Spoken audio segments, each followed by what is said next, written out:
Hello, good morning, and welcome to the first ever Umbraco Community Day. We are really excited to have you here joining us and my best friend, Purnima. Hello, Callum. Hello. We're in this for the long haul. We have Yes. 12 hours, nearly Yes. 12 hours of solid Umbraco, .NET, Azure, accessibility, everything you want. Yes, Some it's a fantastic day talks full lined of up. learning that we've planned for you. Oh, it is. And I can see that the chat is really busy in the morning, which is fantastic to see. I can see a lot of our friends from around the world. Lars, who is our first speaker, is already online. And he actually is on the chat saying there may be llamas. Yeah, I heard he promised llamas, Yeah. which is incredibly exciting. Maybe we should we? Oh, we even have him on the screen behind us. Yeah. We'll.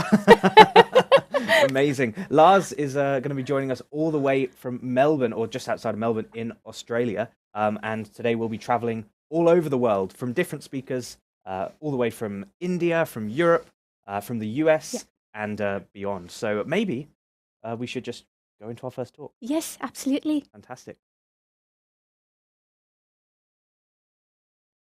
Oh, we can talk to Lars. Hey, Lars. Hello. Hey. How is everybody? Hey. Good morning. Good morning. Good evening for you. Yeah, we're doing great. How's things on your other side of the world? It's summer. It's fantastic. As you, it was kind of cold today. It was weird, but we generally had like 35 degrees in the last few weeks. So that's awesome. I had the pleasure of being in Australia a few weeks ago as well, and yeah, I've still got the sunburnt nose and everything to prove it. So I'm very jealous right now. I just go pink and then I go red and then I peel. So it's not worth it. Yeah. Oh yeah, it should be. This is cool. It turns out you can turn around. It's Yes. good because then I'm looking at the screen and then I'm looking at the back of you. How does that work? Anyway. Yeah, I know. We're still learning here, but but then it looks better. Yeah. So it turns out I'm like the first of like the Melbourne contingency. It seems. Indeed. It's kind of awesome. Indeed, we have Sarah coming up just after you, who's also in Melbourne. Yes. Sarah's pretty damn awesome. Looking forward to that. Indeed, yeah. So Sarah's going to be talking a little bit about security in Azure, which is completely different to what you're going to be talking to us about, Lars. So maybe you want to tell us a little bit about that. I can. I don't want to give it all away, but basically, I think the pitch was, hey, we'd really like you to open the event. Can you do something fun for 30 minutes? And I went, okay.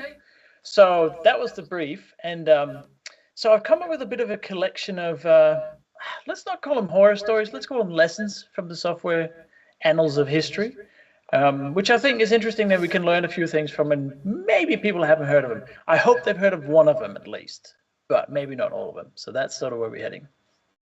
That That's sounds exactly really the kind of thing that I would like to hear as well. And so is the community, I'm sure. Yeah. Well, let's not wait any longer, Lars. I think all right. let's let you crack on. I'm looking forward to All right. this.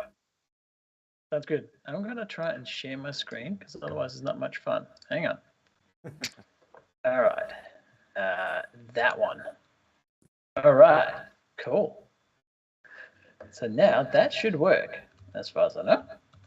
Cool. Well, hi, everybody. And thanks for joining me on this, I'm guessing what is a cold, frosty morning, possibly where some of you are, if you're in Northern Europe, for sure. Yeah, I remember those days. Let's not go there. So what I've come up with is a bit of, let's get us started, right? It's morning. Gerald's hopefully had some coffee. He was complaining about that in the chat already, so make sure he's got coffee, otherwise we'll never hear the end of it. And I've put together a bit of, let's get us started with software development, but not looking at code, because we don't want to do that first thing, because then it's like, oh God, we already got to use brain cells, we haven't had caffeine, etc. So this is what we're doing. Here is a story of 6 different things that happened in the history of software development. And maybe you know some of them, maybe you don't, but I think they're quite interesting. There's certainly some moments in it that you go, that's probably not a good thing, and maybe we learn from it. But let's start. Does anyone, and I can't see the chat. Let me just make sure I can see the chat, because that makes it more fun. If you can comment, there we go. I'm going to put it over here, and hopefully that'll work, sort of, ish. All right, thanks, Gerald. We've got a bit of a woo. So has anyone heard of the Mars Orbital Lander? So this was way back in 1998. It may even be before some of you were born. It is a possibility now. God, I feel old. Anyway, this thing was rather a vehicle to travel to Mars, and it cost $500 million, and it was going to study the Martian climate, the Martian atmosphere, the surface changes, all those sort of really interesting things if you're into, planetary sciences and all those associated fields and rockets. And it was also a precursor to the next mission, which was, I'm looking at my notes here, the Mars Polar Lander, which was going to come the year after, and this was going to have all the surveys done so they could land. And it was really important, and it was really important for many different parts of what we want to know as scientists and, in general. So 2 companies built this. There was NASA that built one part of it, and then there was Lockheed Martin that built the other part of it. And big project, $500 million, lots and lots of eyes, engineers, developers on this. And you'd think, they would have everything covered, at least from a software side of things, right?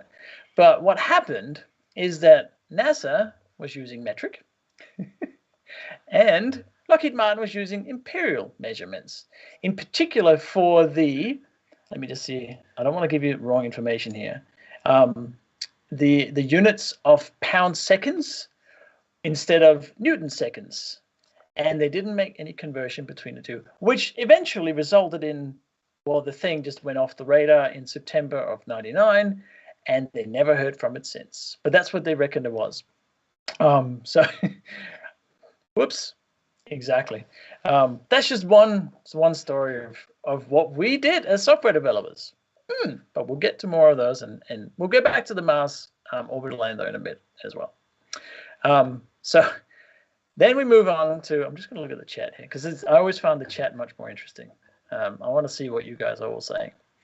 So it is a bit cut off. Anyway, we'll make it work. So has anyone here, just put your hand up in the chat. Did you ever use Google+? Anyone? I had a Google+ account. And it was like Google was trying to make like the Facebook kind of thing in 2010, 11, something like that. It was called Google+, and it lived on for many years. And yep, there's a few. I knew Gerald was on it. Gerald is on every single social media platform. Yep, there's a few. Exactly. Like we had an account, but I don't think anyone actually used it. Like we all set it up and looked nice, and we posted 3 things, and then we went away. What they had, this Google Plus service had an API, like most things do.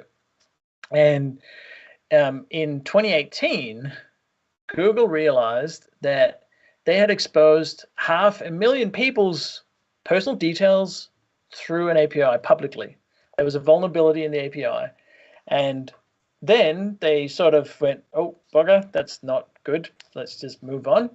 And then they had another breach 6 months later where about 50,000 people's details were leaked. And then they went, oh, let's just shut it down. Right. So it actually shut down about 6 months later. But it just shows that no one knew. For 3 years, this vulnerability was here, they found out. No one knew about it. No developers had discovered it. But they know for a fact that details were leaked because they know how many. And they didn't tell anyone. Yay, go Google. So there's many more details to all these stories. And I would encourage you to go look them up. They're really interesting, both as a sort of a sadistic form of entertainment maybe, but also just learning from it, because it's one of those things that we as developers, we get really focused on a thing, right? We're building this interface or this API endpoint or this UX component or whatever it is we're doing. And we sometimes forget to sort of think about the broader picture, right? So, yes, hackers were definitely involved, and it was leaked, and it is on the web. All your data from Google+. Excellent. All right, so blast from the past. Yeah, no kidding. All right, this next one. I don't know if you've ever heard of Knight Capital Group. This is one of the, let's say severe cases, at least financially. No one? Knight Capital Group? Nope, I hadn't heard of it either. But they had this system set up. So they were a trading company, and they traded stock or shares on the American or the New York Stock Exchange, I think it was. And and they had this particular system which was called the Retail Liquidity Program, right? And it was meant to be the all new trading platform, and it would do a whole bunch of calculation algorithms, predictions, move prices higher and lower depending on everything, and a whole bunch of stuff. So what they did is that they had this update to implement this new version of this new Retail Liquidity Program, or RPL, and they deployed it, right? And they ended up deploying it in, I think this was 2012. I can't remember the date now, but they've deployed it to 7 of 8 servers. Yes, you can probably see where this is going now, but you can't. It gets worse. So that server, one of the 8 servers, was not updated with the new code.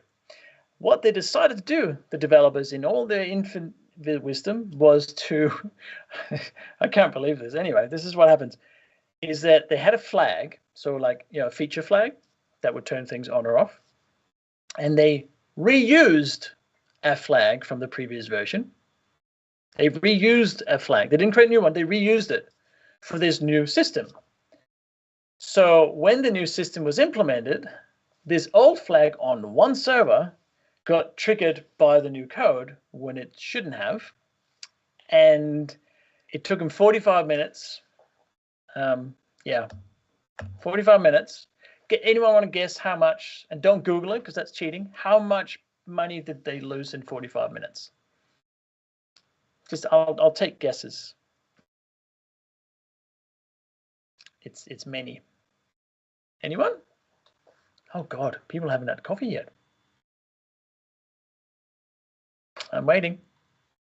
I do realize there's a delay as well. So we're from you type till $1 billion. I knew someone would say that. A pound, 2 pounds, almost correct. No, they lost $450 million of the company money in 45 minutes. And this was due to one server not being updated, but also because they did something stupid and they had that feature flag, right? So they had 4 million executions on 154 stocks, and they traded accidentally more than 397 million shares in 45 minutes, and that's what they lost. Yeah. We'll get back to them as well. $1 trillion. That's a lot. That's a lot. All right. So there might have been a few sweaty faces at that point. Yeah. Imagine being that developer. Jeepers. Yeah, it's deployed. It's fine. Yeah. All right. So this is a happier story, I think, at least for the people. So there's this in Ohio, it's actually not long ago, it was into the 2000s, there was an ATM that was programmed to dispense $5 bills for certain scenarios. And nothing unusual about that. That's what ATMs do. Nothing, special about this, except this particular one, for some reason, out in the middle of nowhere, in a small little town in Ohio, decided to dispense $10 notes instead of 5 for the same amount, right? So if you wanted $100 out, you got 20 $10 notes. And this sort of caught on, funny enough, with the town's inhabitants, like with the people in the town. And suddenly there was this, it actually resulted in like a short period of people having a lot more money and spending a lot more money, and the town became more affluent for a short period of time until the bank figured it out. And it sort of became, obviously, a bit of a frenzy for this one ATM. So yeah, there was just money everywhere, which was, I think that's kind of a cute story, right? And yeah, by the way, that's not Ohio, that's Missouri. That's what Ohio looks like. Yeah, I knew you weren't awake. So, yeah, I like that story, mainly if I was in the bank. But anyway, all right, something more nerdy. The Therac 25. Anyone ever heard of that? Does that ring a bell? And now normally I would see a room full of people going yes or no or whatever. Gareth just joined us. What do you reckon, Gareth? You've heard of the Therac 25? No? All right. It's a radiology machine. Back in the late 80s, 90s or something like that. And it was like the state-of-the-art machine at the time for taking x-rays. But there were a little bit of a problem with it, and it resulted in a bit of mayhem. So there was two reasons. There were two errors why this failed. So the first one was that the electron beam could be set for X-ray mode. I don't know what that means. That's what it said. Anyway, and the second one was that the electron beam could be activated during field light mode. And if you know anything about radiology, I'm sure this all makes sense. What it basically means is that they would have people being X-rayed, and because you could click something on and off really quickly on the machine itself, the software didn't register the second, or the first click rather. It would be overridden by the second tap on button or whatever, and people would get like a deadly dose of radiation. I'm not even making it up. Yeah, lethal overdoses of radiation, and it happened at least 6 times because software. So here's one of those stories where you go, oh crap. Okay, as software developers, we do have a bit of a responsibility depending on which industry we're in. I just do presentations, so I can just use GIFs. But you know, yes. All right. This is surely everybody's heard about this. I'm assuming everybody knows what Y2K is, even if you were born after 2000. Anyone don't know what Y2K is? Please let me know. I'm looking at the chat. Oh, Jason's saying you found an Icelandic vending machine. You're very specific. That would give you a Coke and 10 times the change. That's pretty cool. Yeah, everybody. Oh, Gerald was at the computer actually looking at it when it jumped to the year 2000. I think I did that too. I can't remember. Or something. Nothing happened. Well, Gerald says nothing happened. There's a picture there to say that something did happen. That says in French, you know, welcome to the Central School of Nantes. It's now 12:09 on the 3rd of January, 1900. So, yeah. I had to update my BIOS on my PC all the time at the time. Yep, there was a lot of those things, right? There's a lot of those things. I worked in telco at the time, and we had to update the entire billing structure for the whole telco company, all mobile customers. And it was this massive 6 months project. Yeah, because we did some simulations and things did break and mobile networks stopped working. So the main things with Y2K that could have happened was we could have like system failures. So, you know, controlling power plants and transportation systems and financial systems, etc. They might have gone bang. That was definitely a possibility. We could have lost a bunch of data, right? There was a real problem. There was a real chance of losing a lot of data because systems could have misinterpreted the data that they had, and they would have either overwritten it or, you know, not recorded it. Or there were many scenarios of why that might have gone bang. Y2K made for a lot of jobs. It did. It did. It's like we created our own job demand kind of thing, like, because software developers screwed it up in the first place, and then we went, oh, but we can fix it too. Yeah. Oh, funny story about that. Now, it made me think of it. So this is you know, we're doing a bit of an informal introduction to the event, or to the community day today. So I worked with a colleague about 10 years ago, 15 years ago, and he had code or a section of code, and all it was a loop with a weight, right? And then it would say, there was a comment above, I'm not making this up, it was in production. There was a comment above it that said, whenever management wants a more efficient system, decrement this counter. And there was just a counter that did less and less weights. It was fantastic. Because he was like, yeah, but I didn't screw it up the first time, and not on purpose at least. I made it as good as I could the first time. So why would I go and, you know, try and make it better? Yeah. Anyway. So yeah, definitely. Just based on Gerald's comment. Office, yes, it is. It's from the movie Office Space. It's a classic. Anyway, it could also have disrupted businesses, like severely. It absolutely could, because if you couldn't rely on computer systems, then a lot of, like, it's even worse today, but even in 2000, there was a lot of stuff you couldn't do without computer systems working. Just think of something like logistics, you know, shipping companies. And then, of course, there were safety risks. You know, if hospitals stopped working, or, you know, traffic lights, whatever, all those sort of things. So there were a lot of concerns. a lot of concerns about it. And as Gerald said, nothing happened. Well, sort of, but we'll get back to that. I'll go back to that here in just a minute. So that was Y2K. So that's the six sort of little anecdotes. I did pretty quick because we don't have too much time. But I hope it gives you an idea of the past, right? Go look them up if you want, because they're quite interesting. So where are we at? What did we actually learn from all this? What did we learn from the Mars orbital lander? Anyone? My ex was convinced the world would end at Y2K. Yeah, I did. I heard people of that conviction as well. That was a bit extreme, but yes. Wasn't Y2K mostly an issue for satellites? I'm not sure. That's a good question. Anyway, so what came out of the Mars orbital lander is that they actually created something called a mission assurance review. So they created a whole, I think it's a department or at least a team that is in charge of this process so that this will never happen again. And this has been in, as far as I know, as far as I could figure out, this has been in effect for every single NASA mission since.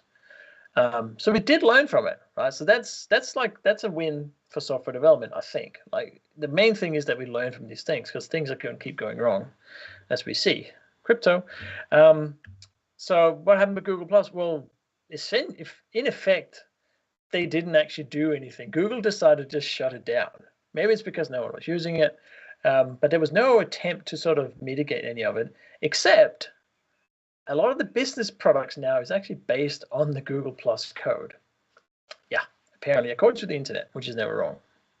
But yeah, there was it got shut down in 2019, and they of course said it was because of no one's using it. We have other priorities. I think it's because it was just vulnerability issues.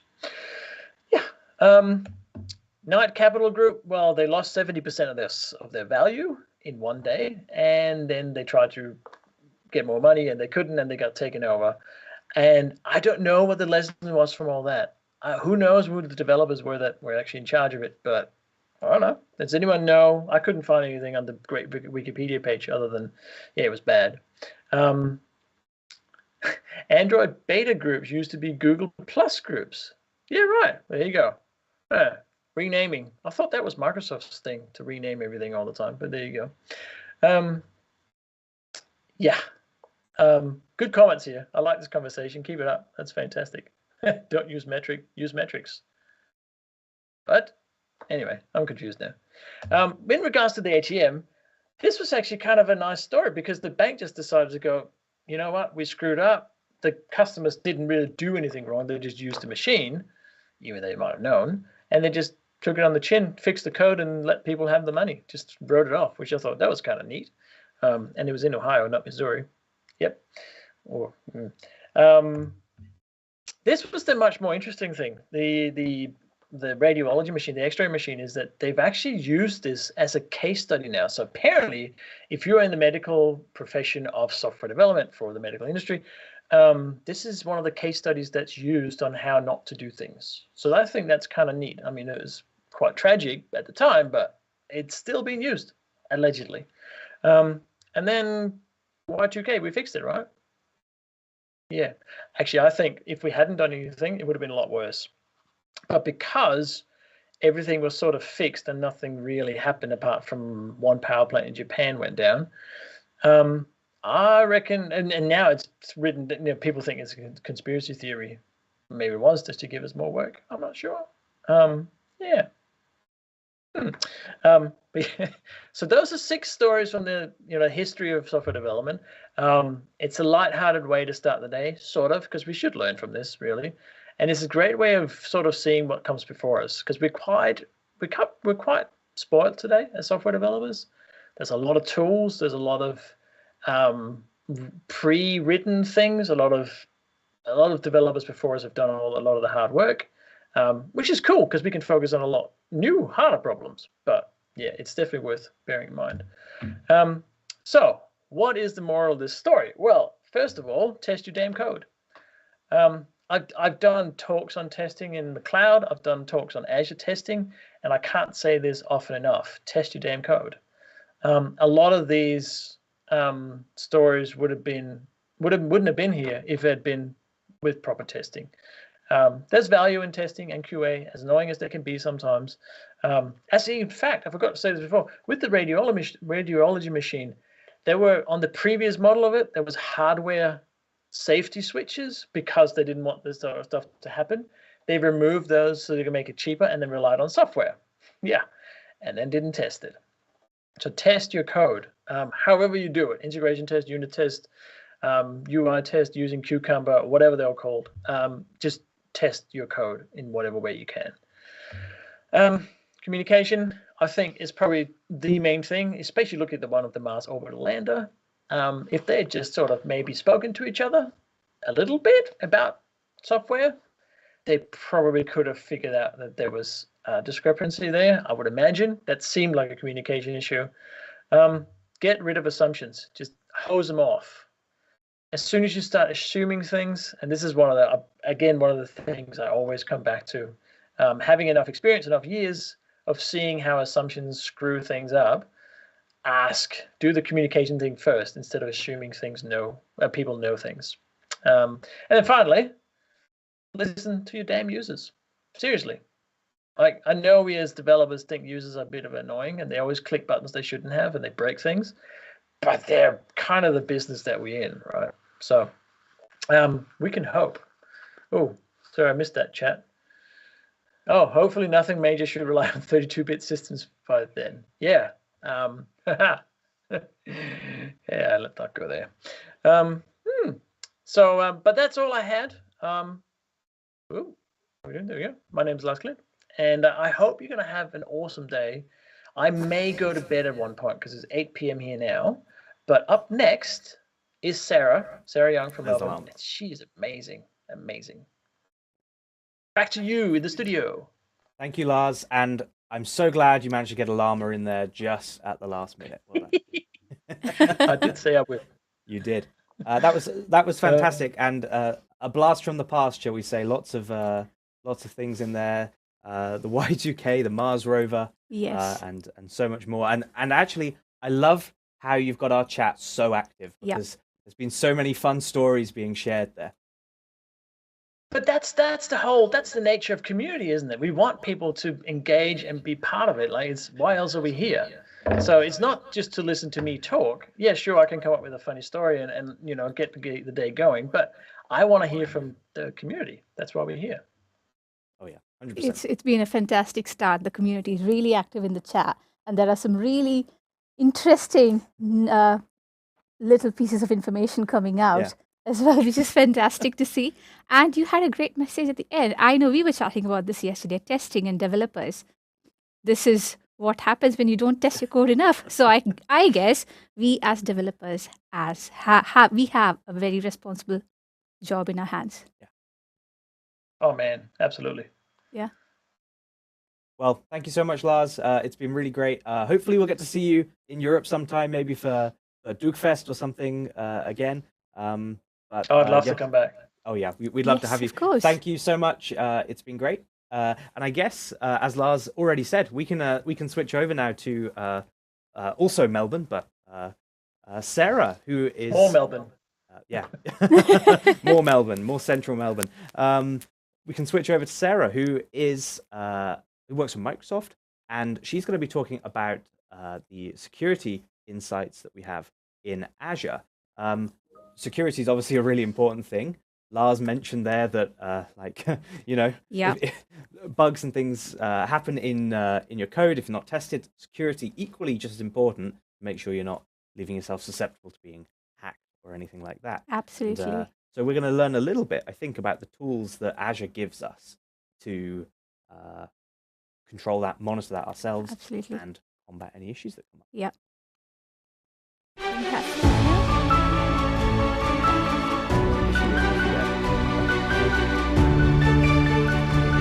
Say hello. Yeah, sure.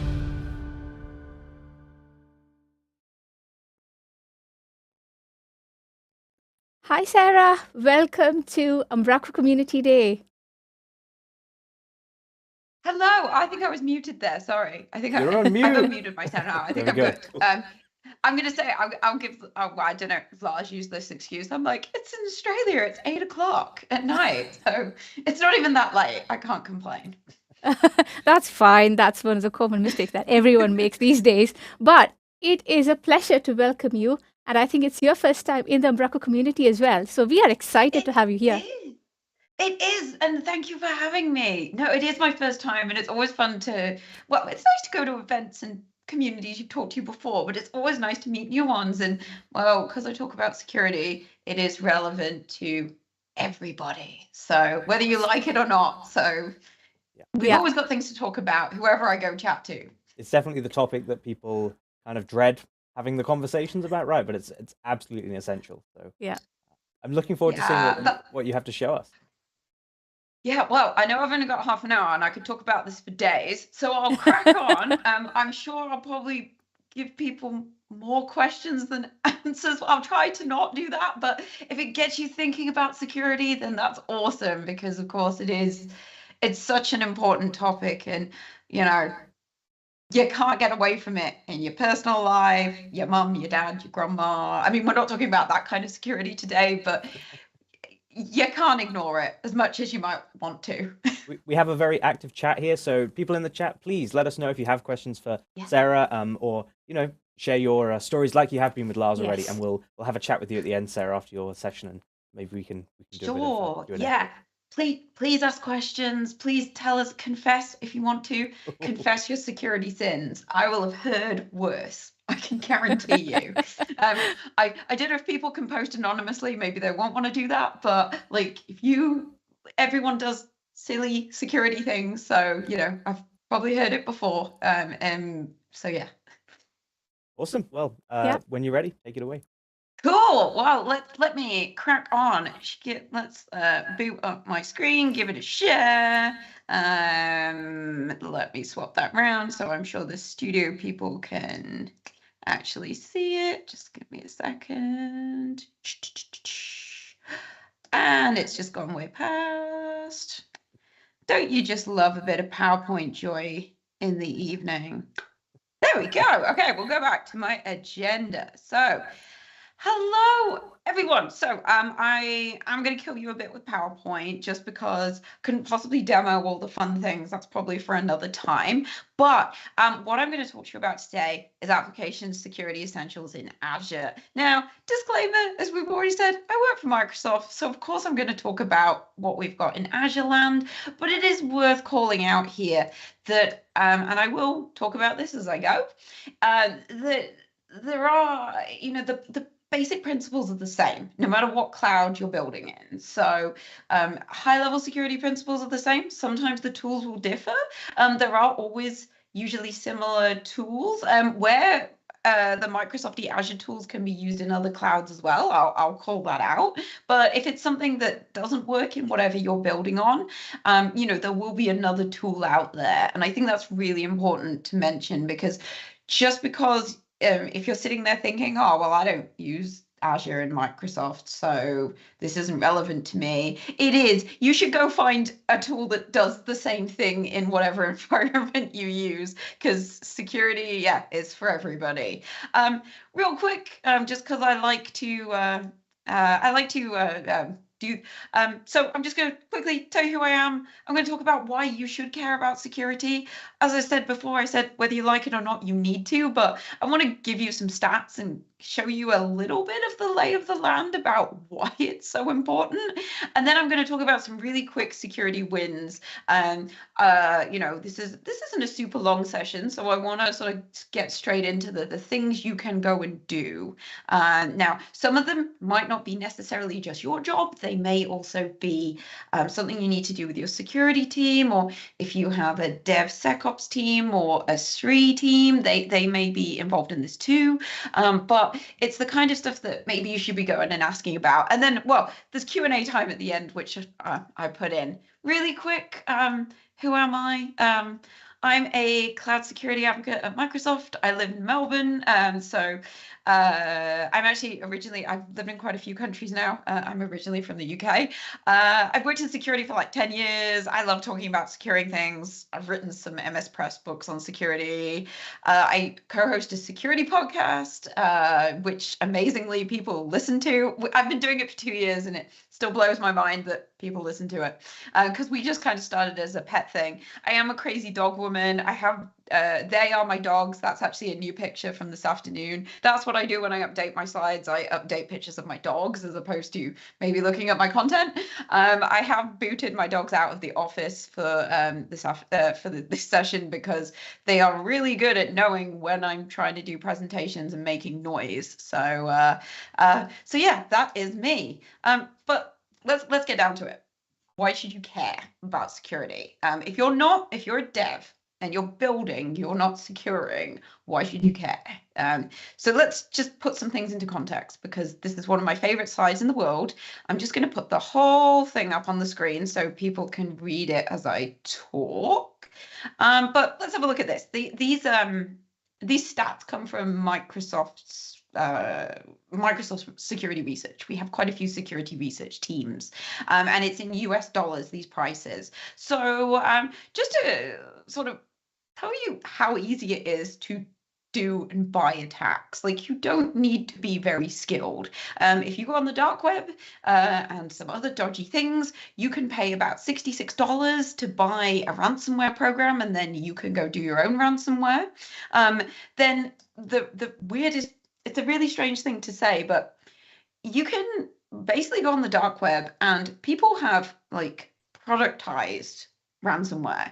So you essentially can go and do ransomware as a service. So you will pay someone to go and ransomware a company or an individual, whatever. And then when that person or organization pays out, they will clip the ticket and take 30% of the profit. It blows my mind. Spear phishing, which is more targeted phishing, you can pay people to go and do that. They will go do reconnaissance on like LinkedIn and social media, and then craft much more specific emails. So we're not talking about the old school spam of like a Nigerian prince who needs to put $1 million in your bank account. Like, it's quite specific. And I used to work for a bank, and we saw some of these emails. They were very smart. They were using very contextual information, and they would trick people into sending money and all kinds of things. As I'm sure you know, compromised account dumps go online. And if you, we're not all, because we're not, if we were in the room, I would ask this question, but I would say, who here is willing to admit they use the same username and password? Obviously, we can't do the virtual. Well, you can virtually raise your hand, I think, on Teams if you want to. But if you use the same username or email and password combination anywhere and it gets compromised, then, you know, they can use it in other places as well. So we shouldn't be doing that. But those compromised accounts are incredibly cheap to buy. And I don't know if you've seen recently, I mean, this one's horrible. It happened to my parents. And I've had the email too. I laughed at it. They're using those details to send emails to people saying, hey, I've got your username and I know that your password is blah, which has come from these dumps. And they're saying, and I used it to hack into your account and look at your webcam. And I know that you've been looking at naughty things on the internet and you better pay me some money. Otherwise, I'm going to send things to your family. It's awful. Now, I know it's rubbish, but, you know, genuinely it scares people and people pay. Anyway, as you can see, DDoS, it's about $100 a day to get compromised devices, to do Bitcoin mining or whatever. It's, you know, $1 to a couple of dollars. And then finally, 0 days. If anyone's not familiar with the phrase 0 day, that is a vulnerability that hasn't been patched. So it has no patch yet. It's just been discovered. Now, you'll notice that 0 days are very, very expensive compared to the rest of the things on here. And that's because 0 days are actually really expensive to develop. You actually need a lot of expertise, a lot of skill, and a lot of time to research these very new, unique vulnerabilities. So it's not that you shouldn't be scared of them, but in perspective, you will see them less than all of these other things. I know that one of my friends works for one of the cyber emergency response teams in this part of the world.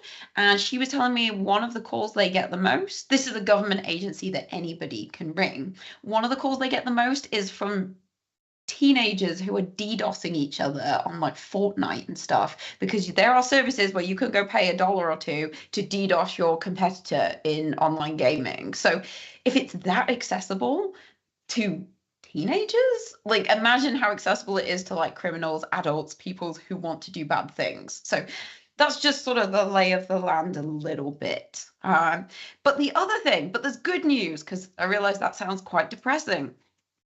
There's good news in all of this, which is,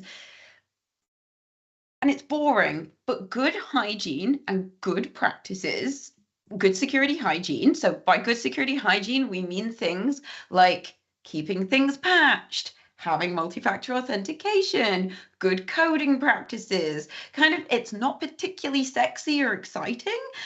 All the research shows that doing all of those good practices, and I know that some of them are harder than others to actually do in real life, that gets rid of something like 98% of attacks, because most breaches come from poor security hygiene. So it's not that you need the biggest, shiniest, nicest thing. Like if you're not patching, it doesn't matter if you've got a really shiny firewall or malware thing or whatever. So this hygiene is so incredibly important. And like I said, I realize that hygiene is a broad piece that usually spans the responsibilities of several different teams, depending on what part of security hygiene we're talking about. But this is why it's really important to not be sloppy with this stuff, because this actually affords the best, like the most effective and most wide-ranging protection, as not cool as it is. And just one more stat for you before we actually talk about some things that you can do. Microsoft actually every year creates a report called the Digital Defense Report. We usually release it late in the calendar year. So we released the new one for 2022 a couple of months ago. I'll put a link at the end. It's basically our report about the state of cyber in the world, what all our research teams are seeing, etc. It's a really interesting read. It's not about products. It's just about what our research teams see, what our response teams, because we have a cyber response team as well that we can go out and help customers if they get owned. But this is the kind of for our ransomware engagements, which is one of the most common attacks we see.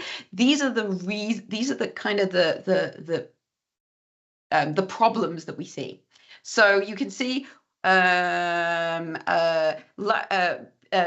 people moving laterally through not having enough privilege access management. So basically people having too many permissions. Because of course, if you've got a load of accounts as global admin or God mode, the more of those you have, if one of those is breached, then they've got loads of access. And then even if an attacker breaches an account they don't really want, or they get to a machine or an endpoint or an application they don't need, if they manage to get accounts with high privilege access, that allows them to move laterally. So you can see that one's like 93% of what we see. Some of the other ones, modern security frameworks, again, sort of more process thing, insecure configuration of identity providers. So again, that doesn't have to be Azure AD, that's whatever directory service you're using. It not being configured properly and to best practice. No MFA. Hopefully insufficient application security practices. You can see that there's nothing here is like, oh my God, they didn't have a super brand new shiny tool. This is, they just didn't configure things well according to our fairly well established best practices. So it is really, really important. But you folks are building things, right? You folks are building things. So you're like, okay, Sarah, that's cool, but I don't work in security, so why the hell do I care? Isn't this the security team's job? And I'd say yes and no.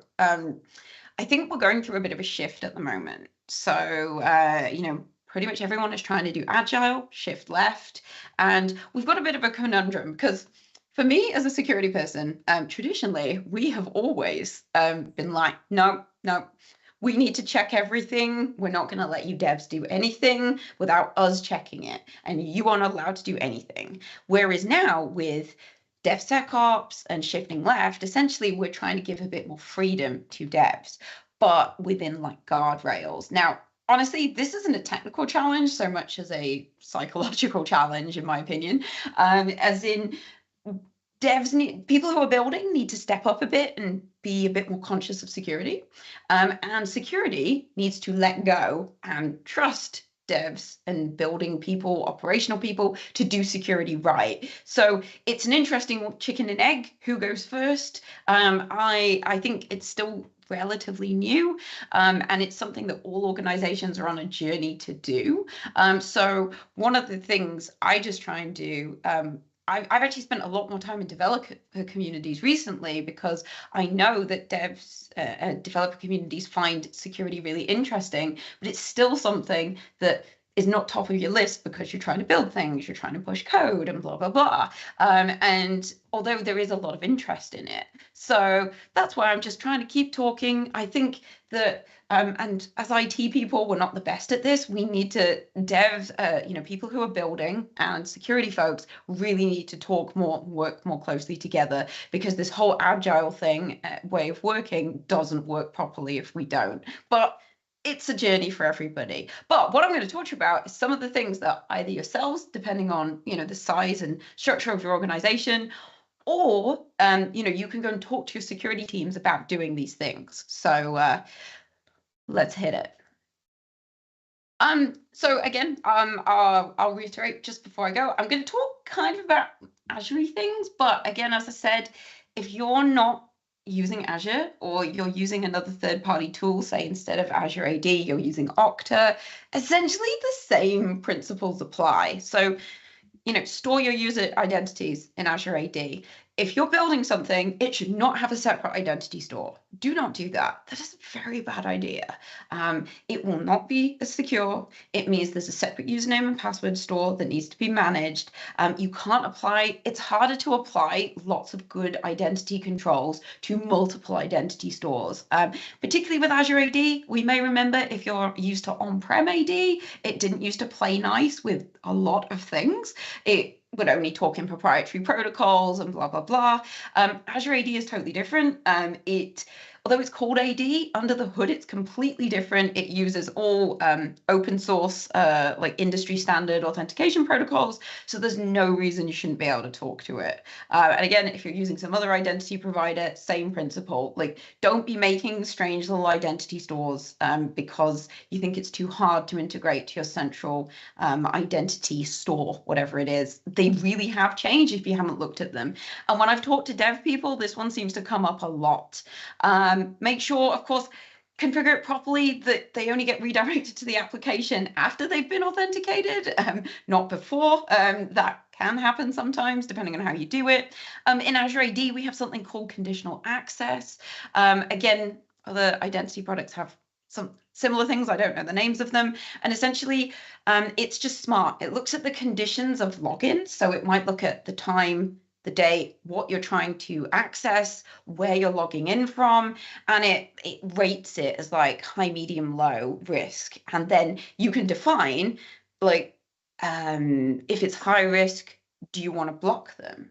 Do you want to make them re-authenticate with MFA? You can do different things.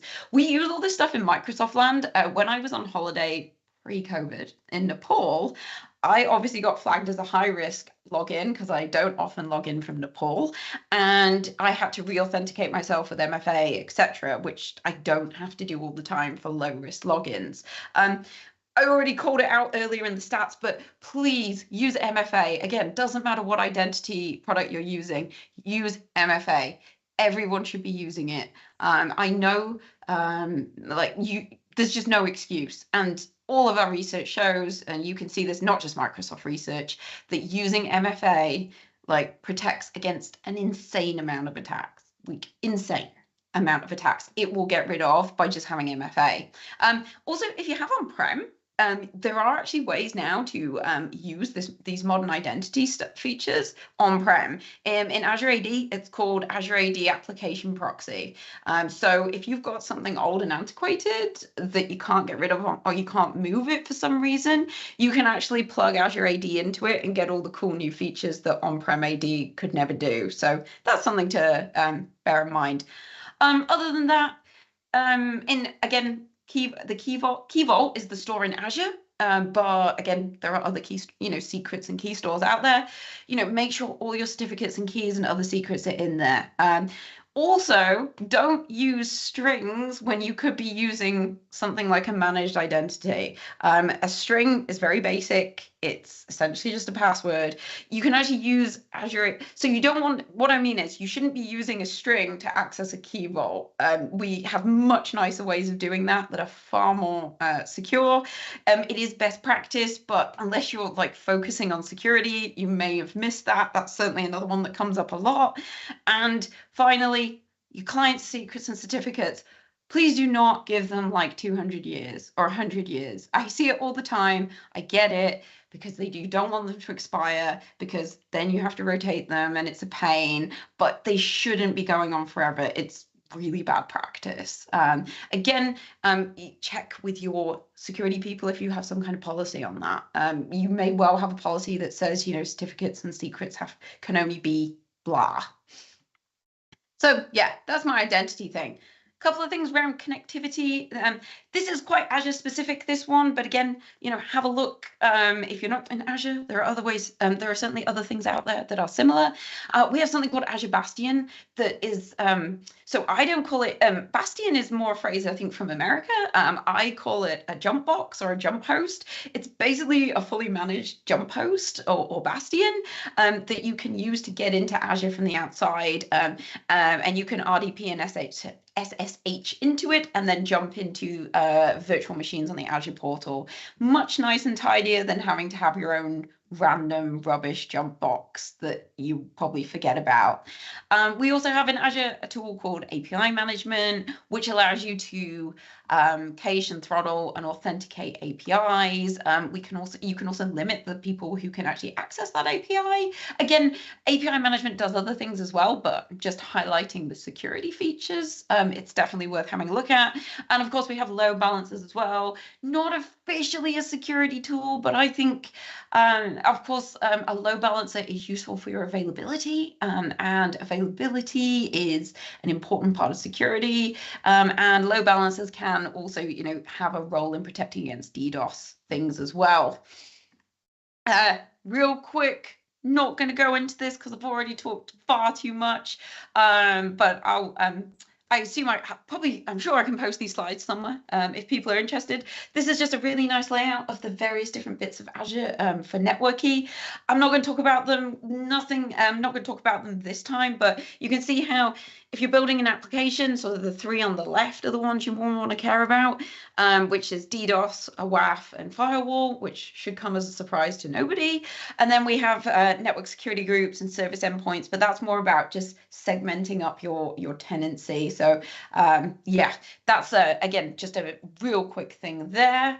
Of course, you should be encrypting things. I will again, won't go into it, but as you would expect at all different layers, you should be encrypting. Depending on what it is you're using, it will vary on whether your cloud provider is doing it or whether you should be doing it.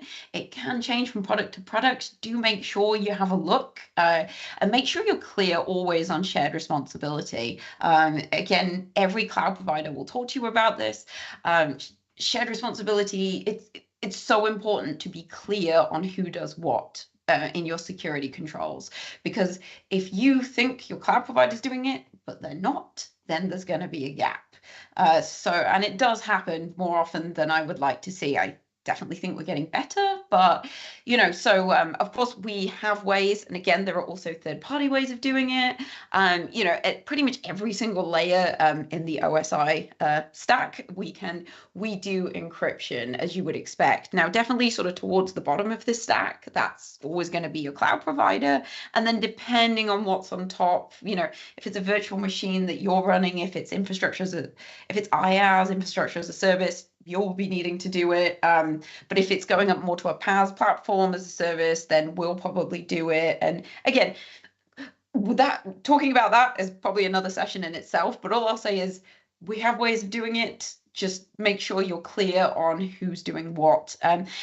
Also, something that's worth calling out here, I know that traditionally encrypting things like end-to-end, particularly in the, all the way through your stack, used to like really give you a hit on performance. And that's why, sometimes we used to stay away from it. That's really not the case anymore, because the cloud computing power has virtually made that negligible. Unless you have an incredibly sensitive application, you will not see problems from encrypting like end to end. You really won't. And I know that used to be a problem in the past, so please don't use that, or at least go do some testing, because the majority of applications will nowadays just be fine. I know that wasn't the case in the past, so something to bear in mind.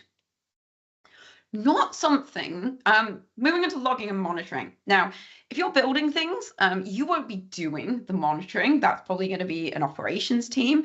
But if you're building something, it's important to make sure you have your logging turned on. And if you're building something from scratch, make sure you're actually creating logs and putting them somewhere. We really recommend that logs go into a central store. Don't just shove them in a random bucket or blob storage account somewhere, because that your security or operations team don't know about, because then they can't use it. And I found, I've been working in cloud for quite a long time now. Before Microsoft, I used to do work with other clouds, and I always found this problem is that people would not know what to do with stuff when they were building in the cloud, because no one had really thought about it. So it would just go off into the ether, or a team would just be like, oh, I'll just shove it in this bucket and leave it and forget about it. And then it was never looked at. And I'm a big fan of a phrase that's called collection is not detection. So just because you're collecting a log, if you're not running any kind of detections across it, it's not doing anything. So, that's really important. Again, you're probably not going to be doing that monitoring. That would be an operations team, but help enable them to go and do that monitoring by getting the logs somewhere and making sure the logs are actually created. And then probably in Microsoft, we have a product called Azure Sentinel. Sentinel is a SIEM, so a security information and event management tool. There are other SIEMs out there. And the idea of a SIEM, of course, is it looks through logs. It runs detections across all those logs to look for interesting behavior. In fact, I'll put this up on the next screen. Here are some of the key scenarios. As a minimum, we recommend monitoring for. Of course, there will be more. It's actually a really difficult thing to give like a prescriptive list of things you should monitor for, because it's very, very contextual. Again, if you're building things, probably not so much your concern, but getting those logs somewhere where your security team can do something with them, I think that is something you can help with. Another thing, another thing that's really important is posture management. Now, posture management I freaking love, because I used to do infrastructure before cloud was a thing, and I wish posture management tooling had existed then. So CSPM is Cloud Security Posture Management. So essentially what CSPM is it looks at your infrastructure, your platform as a service. It can look at lots of different things. It depends on the tool. And it will tell you where you don't have good security configurations. So it will tell you, if you don't have MFA configured, it will tell you that. And then it will say, you should do this, dummy, because this could be exploited. You know, they say, hey, dummy, you need to patch this VM, all kinds of things like that. The Microsoft version of this is called Defender for Cloud. It was previously known as Azure Security Center. You may know that Microsoft likes to change our product names. And just to give you an idea, this is like all the kind of stuff that it will actually cover. So obviously it covers pretty much everything in Azure. But it also can look at AWS and GCP and on-prem. So the idea is you can get an idea of what your security posture is like across everything. Because of course, there's no point if you use, say, Azure, AWS, and you've got some on-prem. If this is just looking at Azure, that's not going to give you like a realistic overview of where you're at. So it's really important that we look at everything. And so I really don't want anyone to forget about on-premise, because on-premise isn't going away for the majority of us. Unless you happen to work for an organization that's lucky enough to have been born in cloud, the majority of us aren't getting rid of on-prem anytime soon. So I love Defender for Cloud. You can go and play around with the basic version for free in Azure. So if you're using Azure, do. It will literally give you a big long list of everything that is not configured to best practice. You don't have to go and manually look for it, because one of the things about this security posture is that it's just a pain. You can't do it automatic. You can't do it manually anymore. The way the cloud works, the ease we spin things up with, it's just not doable. So go and have a look at Defender for Cloud. It is a really nice little tool. And then last but not least, I was going to talk about DevSecOps, and I'm going to go quick because obviously I've talked too much. We have just recently released, so it's new, it's still in preview, something called Defender for DevOps, and it actually helps you do your DevOps security and secure your pipeline. Definitely go and have a look at it. But the idea is that it will help you secure your DevOps, your infrastructure as a code. It also links in really nicely with GitHub Advanced Security and Azure DevOps if you're using that. But the idea is that it's actually going to actually protect that DevOps pipeline in your application. So as I said, I know I'm running out of time, so I won't go into it, but it's very cool. You can use it across all kinds of different, you can use it, it's still a little bit limited because it's in preview, so it doesn't cover every single code repo yet, but that will change in the future. As I said, we're looking for people to go and try it and tell us things about it. So go have a look at Defender for DevOps. It fits into Defender for Cloud. Well, everything. You probably know everything Microsoft Security is called Defender for something. So go and have a look at it, try it out. Again, there are plenty of other pipeline tools out there as well, but don't forget that using a pipeline is an amazing way to inject bad things into your environment accidentally. So do make sure you are putting security controls across it. It's not just about having a look after it's been built. There have been many stories about this being a problem. So in conclusion, couple of, they were all go-dos, but here's some if you're interested in this kind of stuff, go read the Microsoft Digital Defense Report. It is super interesting / terrifying. We have a developer's guide to Azure. I'm saying especially read chapter 6 because that's the security one. We have something called the Cloud Adoption Security Review Tool. It's totally free. If you're doing Azure stuff, it's worth going and doing the assessment. And Defender for DevOps, like I said, it's in public preview, so go try it out. You can also send us, that's actually the feedback form, not the preview link. I've just realized that, but go download it, just search it, and you can also give us some feedback because we like feedback on things. And I'm going to take a breath because I know I have gone over time. So apologies. Thank you very much for listening. I don't know if we have time for questions because I went over a little bit, but if we don't, please tweet me or Mastodon me and I will happily answer them for you if I can. Hey, Sarah, that was a fantastic talk. And I think we had a perfect continuation from where Lars left about how responsible we should be. Security, as we know, evergreen topic, can never go out of fashion. It was really fantastic having you speak and give us a very good overview of how Azure can empower us as developers to take care of security. Yeah, I mean, it's actually, there's just so many tools now. Again, there's so many tools that, because security used to be really hard, because like so much stuff would be manual and you'd be pulling spreadsheets and blah, blah, blah, and no one wanted to do it. Whereas now there are so many tools that can speed up, not everything, but so many things can be automated to make it more manageable and easier. And so I really encourage people to go and find out what's out there, because security's never going away. It's a hot topic. There are breaches all day, every day. Only a fraction of them make the mainstream media, because obviously most companies want to try and keep them under wraps if they can. I know that might change with some forced disclosure legislation in different jurisdictions, which will be really interesting. But that's where we're at. So Yeah, you're absolutely right. Really important topic, and clearly something that people should know. So thank you so much for sharing. I just very quickly before you leave us, Sarah, I wanted to ask you about another really important topic, which is your Shibas, because I can see from looking at the background you're a big fan, and I saw a post on Twitter today. You took them punting, little hats and everything. I did. Can you tell us about that? It I looks did adorable. indeed. Yeah, it was the punting that provided the hats. They really? weren't very impressed with me, I have to say. They're currently outside my door, wondering why I've locked them out. It's because, well, they know how to play up in the background, and it is amusing. But I just decided I was not tonight. Fair enough. Well, we'll let you go and join them. Thank you so much, Sarah, for joining us. And we're going to go now to our next speaker. Thanks, everyone. Yes.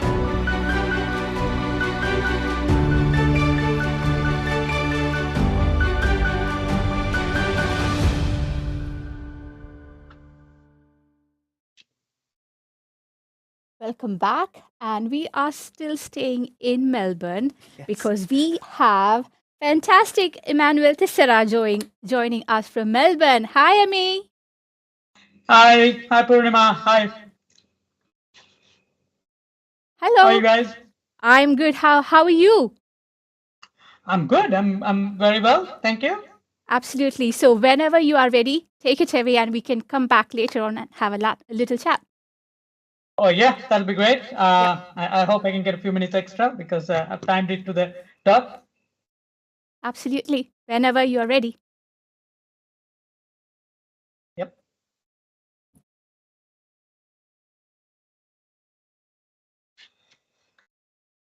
Good evening from Melbourne, Australia.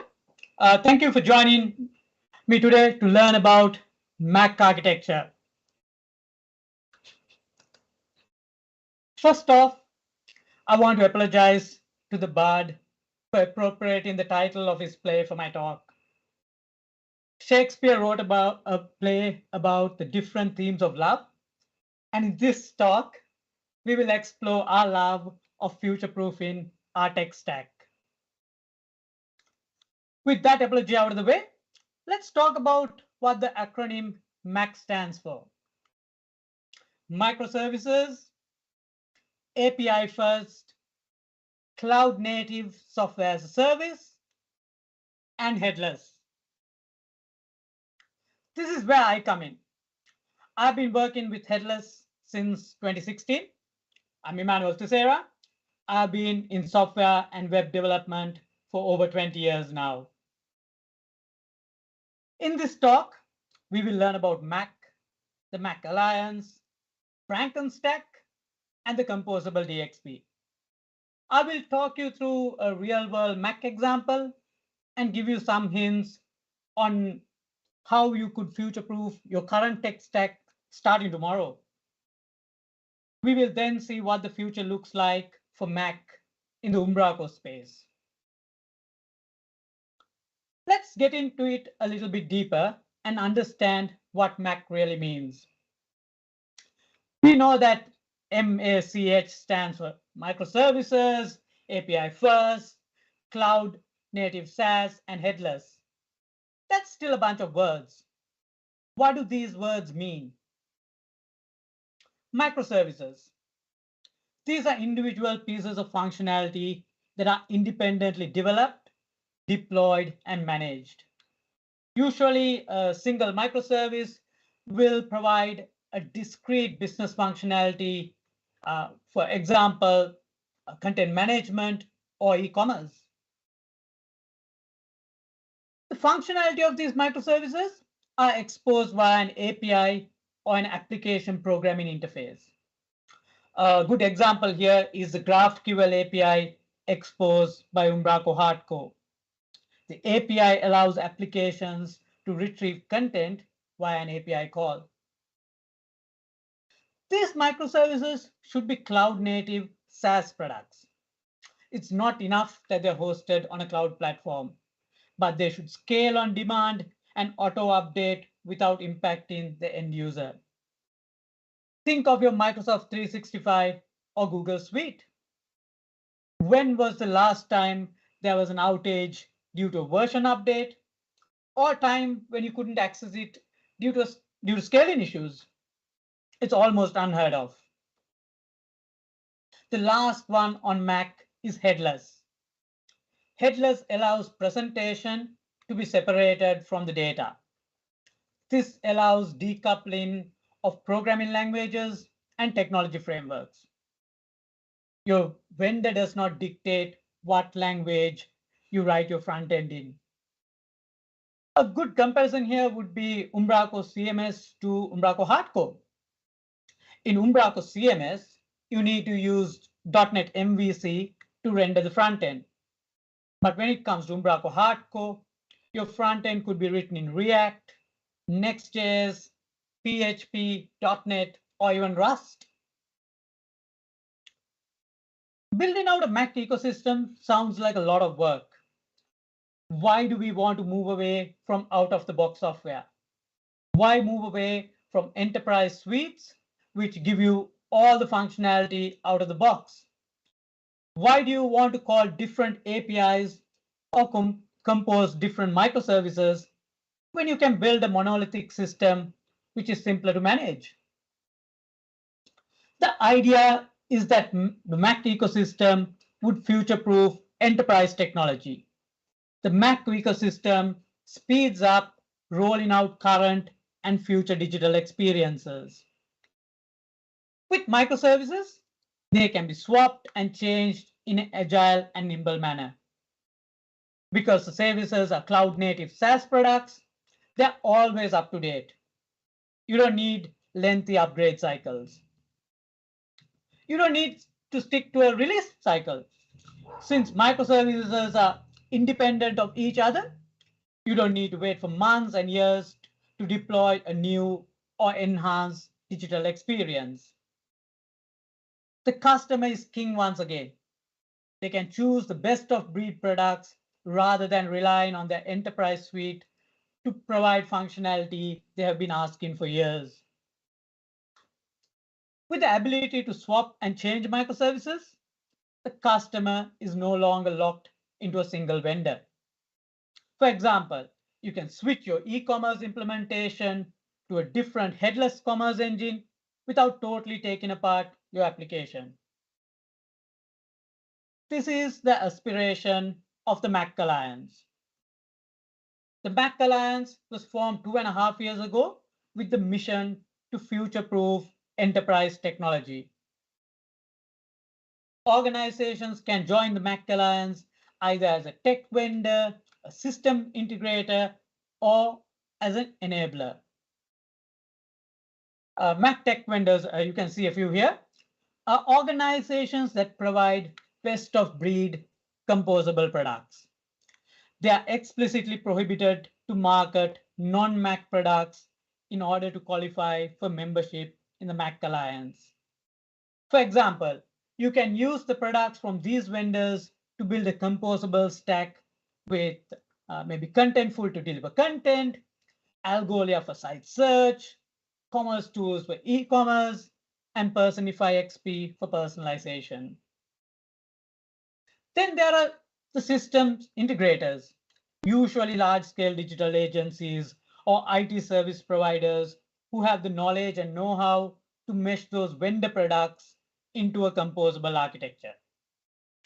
For example, Deloitte Digital may use both Mac vendors and Mac enablers to compose the tech environments for their clients. Mac enablers go beyond the traditional cloud storage and hosting providers.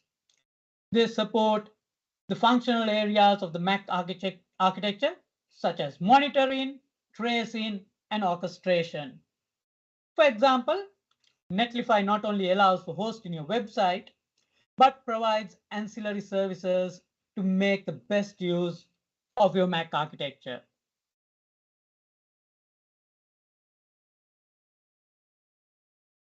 So the Mac architecture sounds a good way to plan for the future.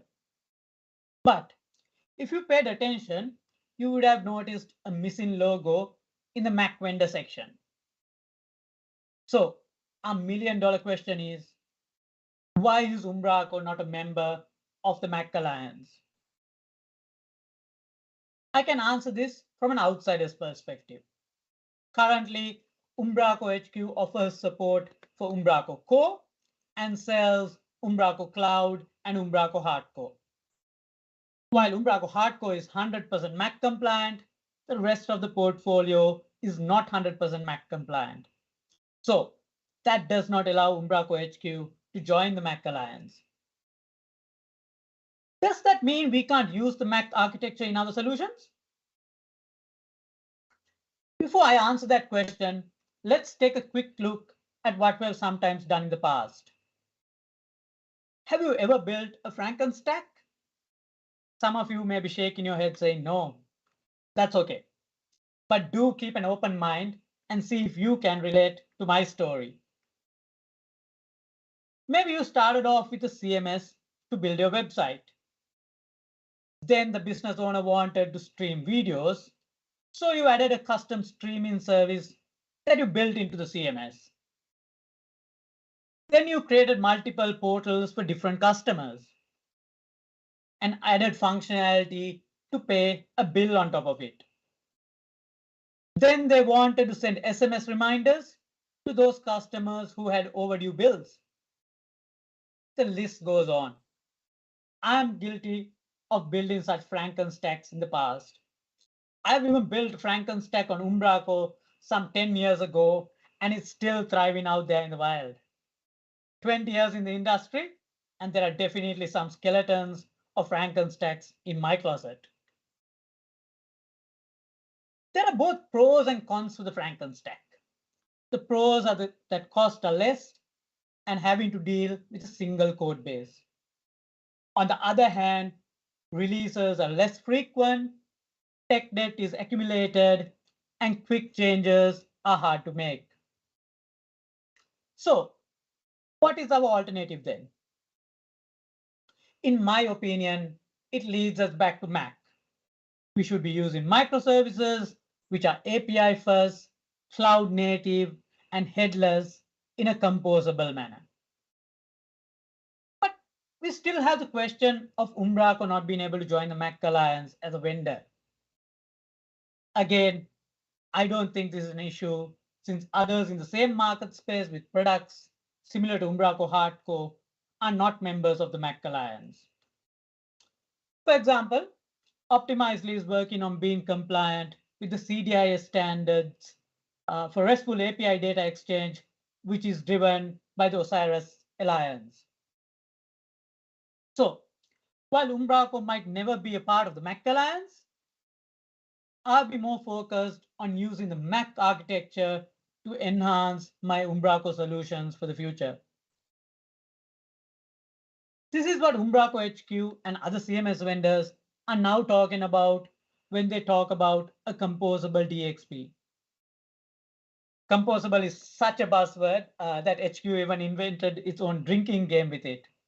Clearly, we will have lots of overhydrated people. Cheers. According to the Umbraco website, a composable DXP or digital experience platform is a platform that is comprised of best of breed modules or products. How do they work together? They are microservices connected via APIs in a headless approach. Doesn't that sound familiar? It sounds like the Mac architecture at work. Those best of breed products or modules are microservices. Tick. The best of breed modules in the composable DXP are connected through APIs. These can be either RESTful APIs or GraphQL APIs. Tick again. They use a headless approach where the front end is independent of the back end. Another tick. The only thing missing in Umbraco HQ's definition of a composable DXP is whether those services are cloud native. I believe that is implied. With HQ's push for hardcore and other cloud native integrations, this is a no-brainer for me. What are the advantages of choosing a composable Mac compliant DXP? It's a flexible DXP which can be customized to business needs. A composable DXP puts the customer first and the implementation timelines are short. They are the same reasons you would choose Mac as well. With the Mac ecosystem, you future-proof your tech stack. It brings in the composability in a composable DXP. We have learned about Mac, Frankenstack, and composable DXPs. So now let's look at a real-world Mac example. Luminary has a long-standing Yaport client who has been using a monolithic DXP for a few years now. When the time came for a platform upgrade, in order to stay with a supported version of the software, the client decided to ditch the monolithic and go with a headless CMS. Let's start filling in the blanks for this solution. Our aim was to compose a digital experience for the end user, putting together microservices connected via APIs. These microservices themselves would have their own data layers and systems of record. Our first microservice in the mix was a headless CMS providing content delivery and content management capabilities via RESTful and GraphQL API endpoints. We also had flight data and indoor map data as systems of record. There was a custom-built flight information microservice which serviced the monolithic DXP, which we were able to repurpose here. Similarly, the indoor map was a third-party service accessed via an API. APM was integrated into the monolithic DXP as well. The Mac architecture let us repurpose this platform and even provide content from the headless CMS for marketing automation.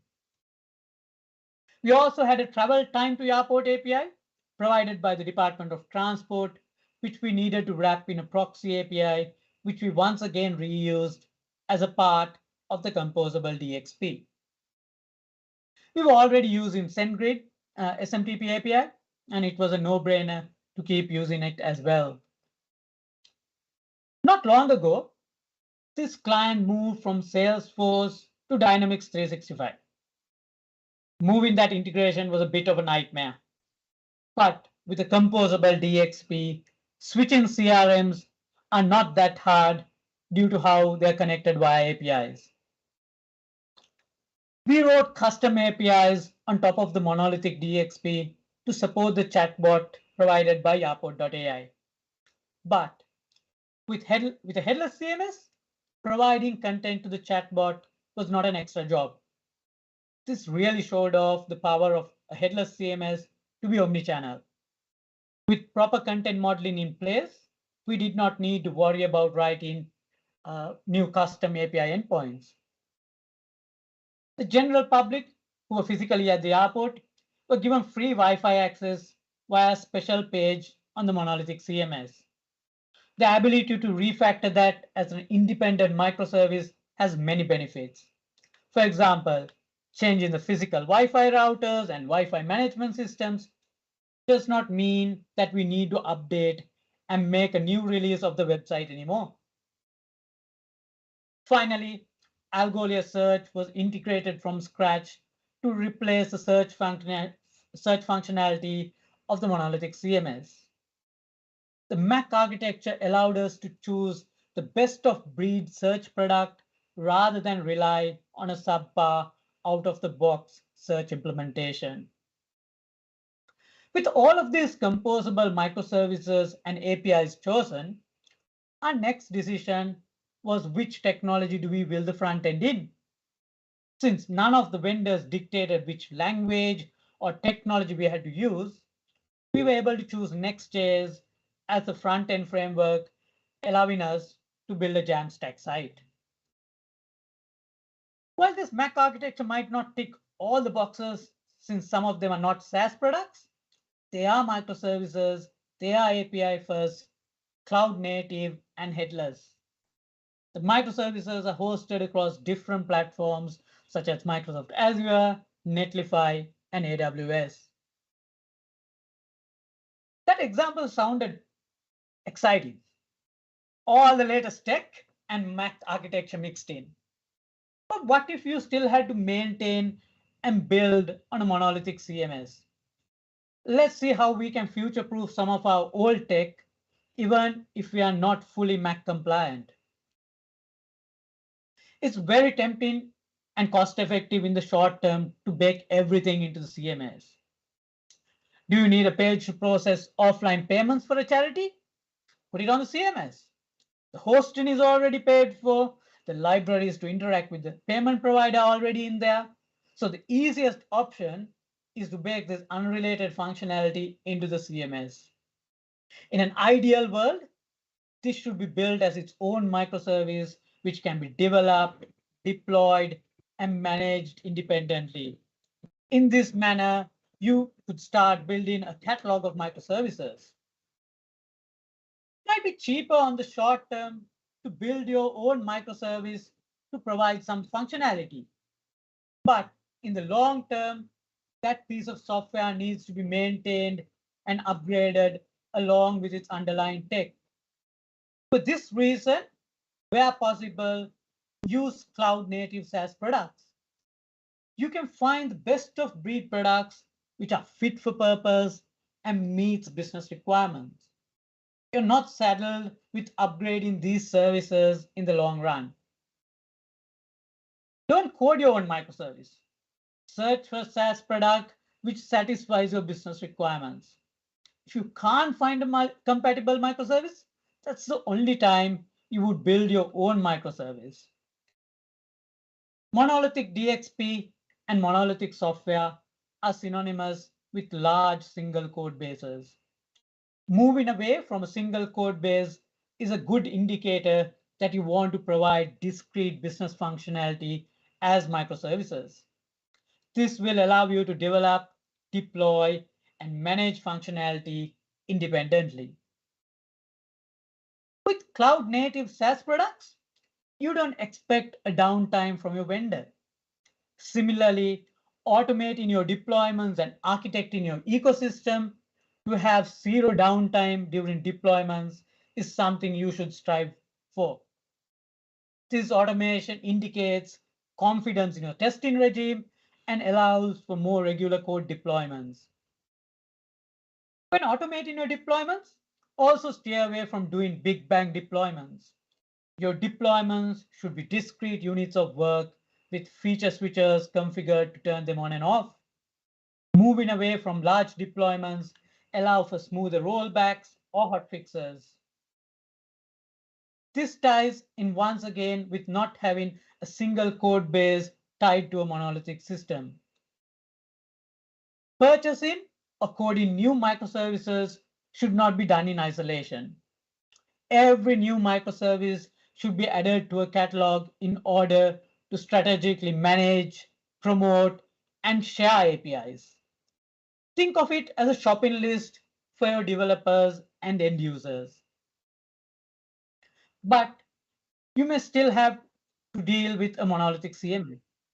Explore the possibilities of using headless APIs provided by the software vendor to move your front end away from the back end. This allows you to slowly become less dependent on the monolithic for your entire digital experience. The CMS is just another microservice providing content. This is implied, but move all your services to the cloud. Go beyond hosting and infrastructure. leverage automatic scaling and orchestration for your enterprise applications. If you go about implementing those suggestions one by one, you can comply with the Mac architecture to a certain extent. This would allow you to future-proof your tech stack for the day you want to become 100% Mac compliant. Umbraco HQ has something on its roadmap to help us on this journey. The roadmap promises an extension API for Umbraco CMS, hardcore compliant to the Open API standard, and a headless API for Umbraco Core. These would allow other microservices to talk to Umbraco via APIs in a headless manner. Umbraco definitely has Mac on its mind as HQ looks at the future of composable DXP. So, what does your Mac future look like? Are you ready to take the first step in making your tech stack Mac compliant? While acknowledging that it's a lot of moving parts and points of failure, Mac allows for building out a composable DXP with the best of breed products. So go forth and build your microservices, which are API first, cloud native, and headless. Thank you for listening to me. I'd love to share your thoughts. And of course, if you've got some time for any questions you may have. If I don't get to answer your questions, please reach out to me on Twitter. Thank you very much, Emmanuel. That was such a great talk. And I've been hearing a lot about this Mac thing, and I've not really understood it until now. So thank you. For me, because coming from my experience outside of the Umbraco sphere has been with microservices and those sorts of architectures. This makes sense. People who are watching may know I'm a bit of a composable DXP skeptic, shall we say? But actually, this makes sense. This is fantastic. Oh, you yes. There's a few people that have posted in the chat and on Twitter.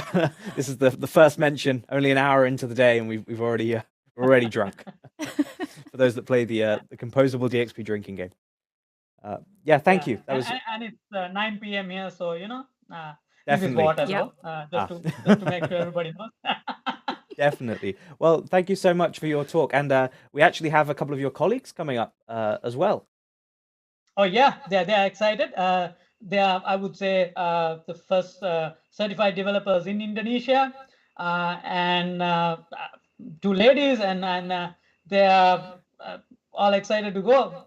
So I think I'm personally very excited to have them today. Yeah, I'm looking forward to their talk. That will be coming up in a little bit on the block grid and doing some fancy things with graphs and within block grid. We're looking forward to it. Well, for a good call as well. So yeah, you'll fantastic. Hear more about it from there. Hopefully you can stick around for that. And it's been lovely to see you, Emmanuel. Thank you very much. Thanks, Callum. Thanks, Purnima. Thanks, Amy. Bye. See ya. Bye.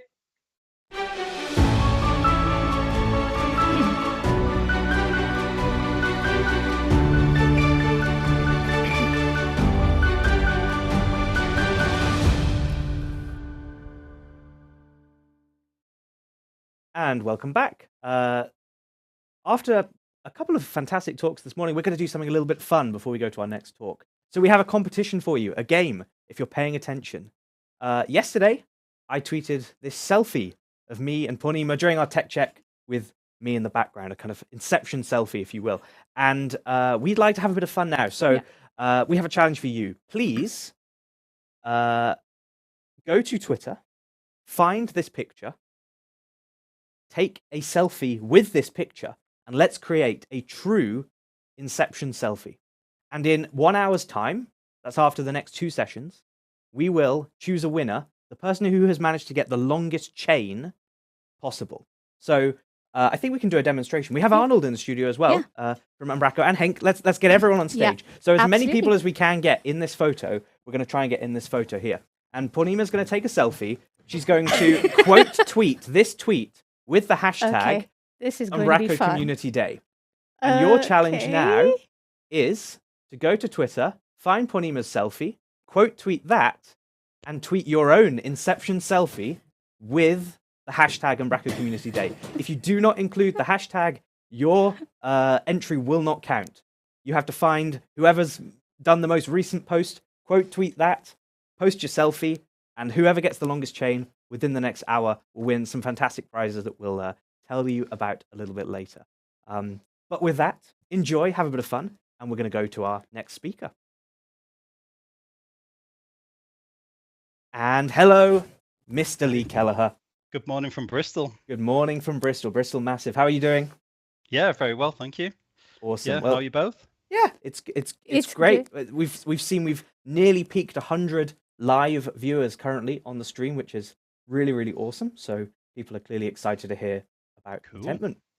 Cool. Maybe Wow. well, yeah, I look forward to hearing your story. Maybe we'll just let you take it away. Yeah, sure. Well, I'll try and bring things back onto track and see if we can catch up some time as well. You I know we're don't need by. to. You've got as long as you need. Super. Okay. Right. Well, I'm gonna share my screen. Okay.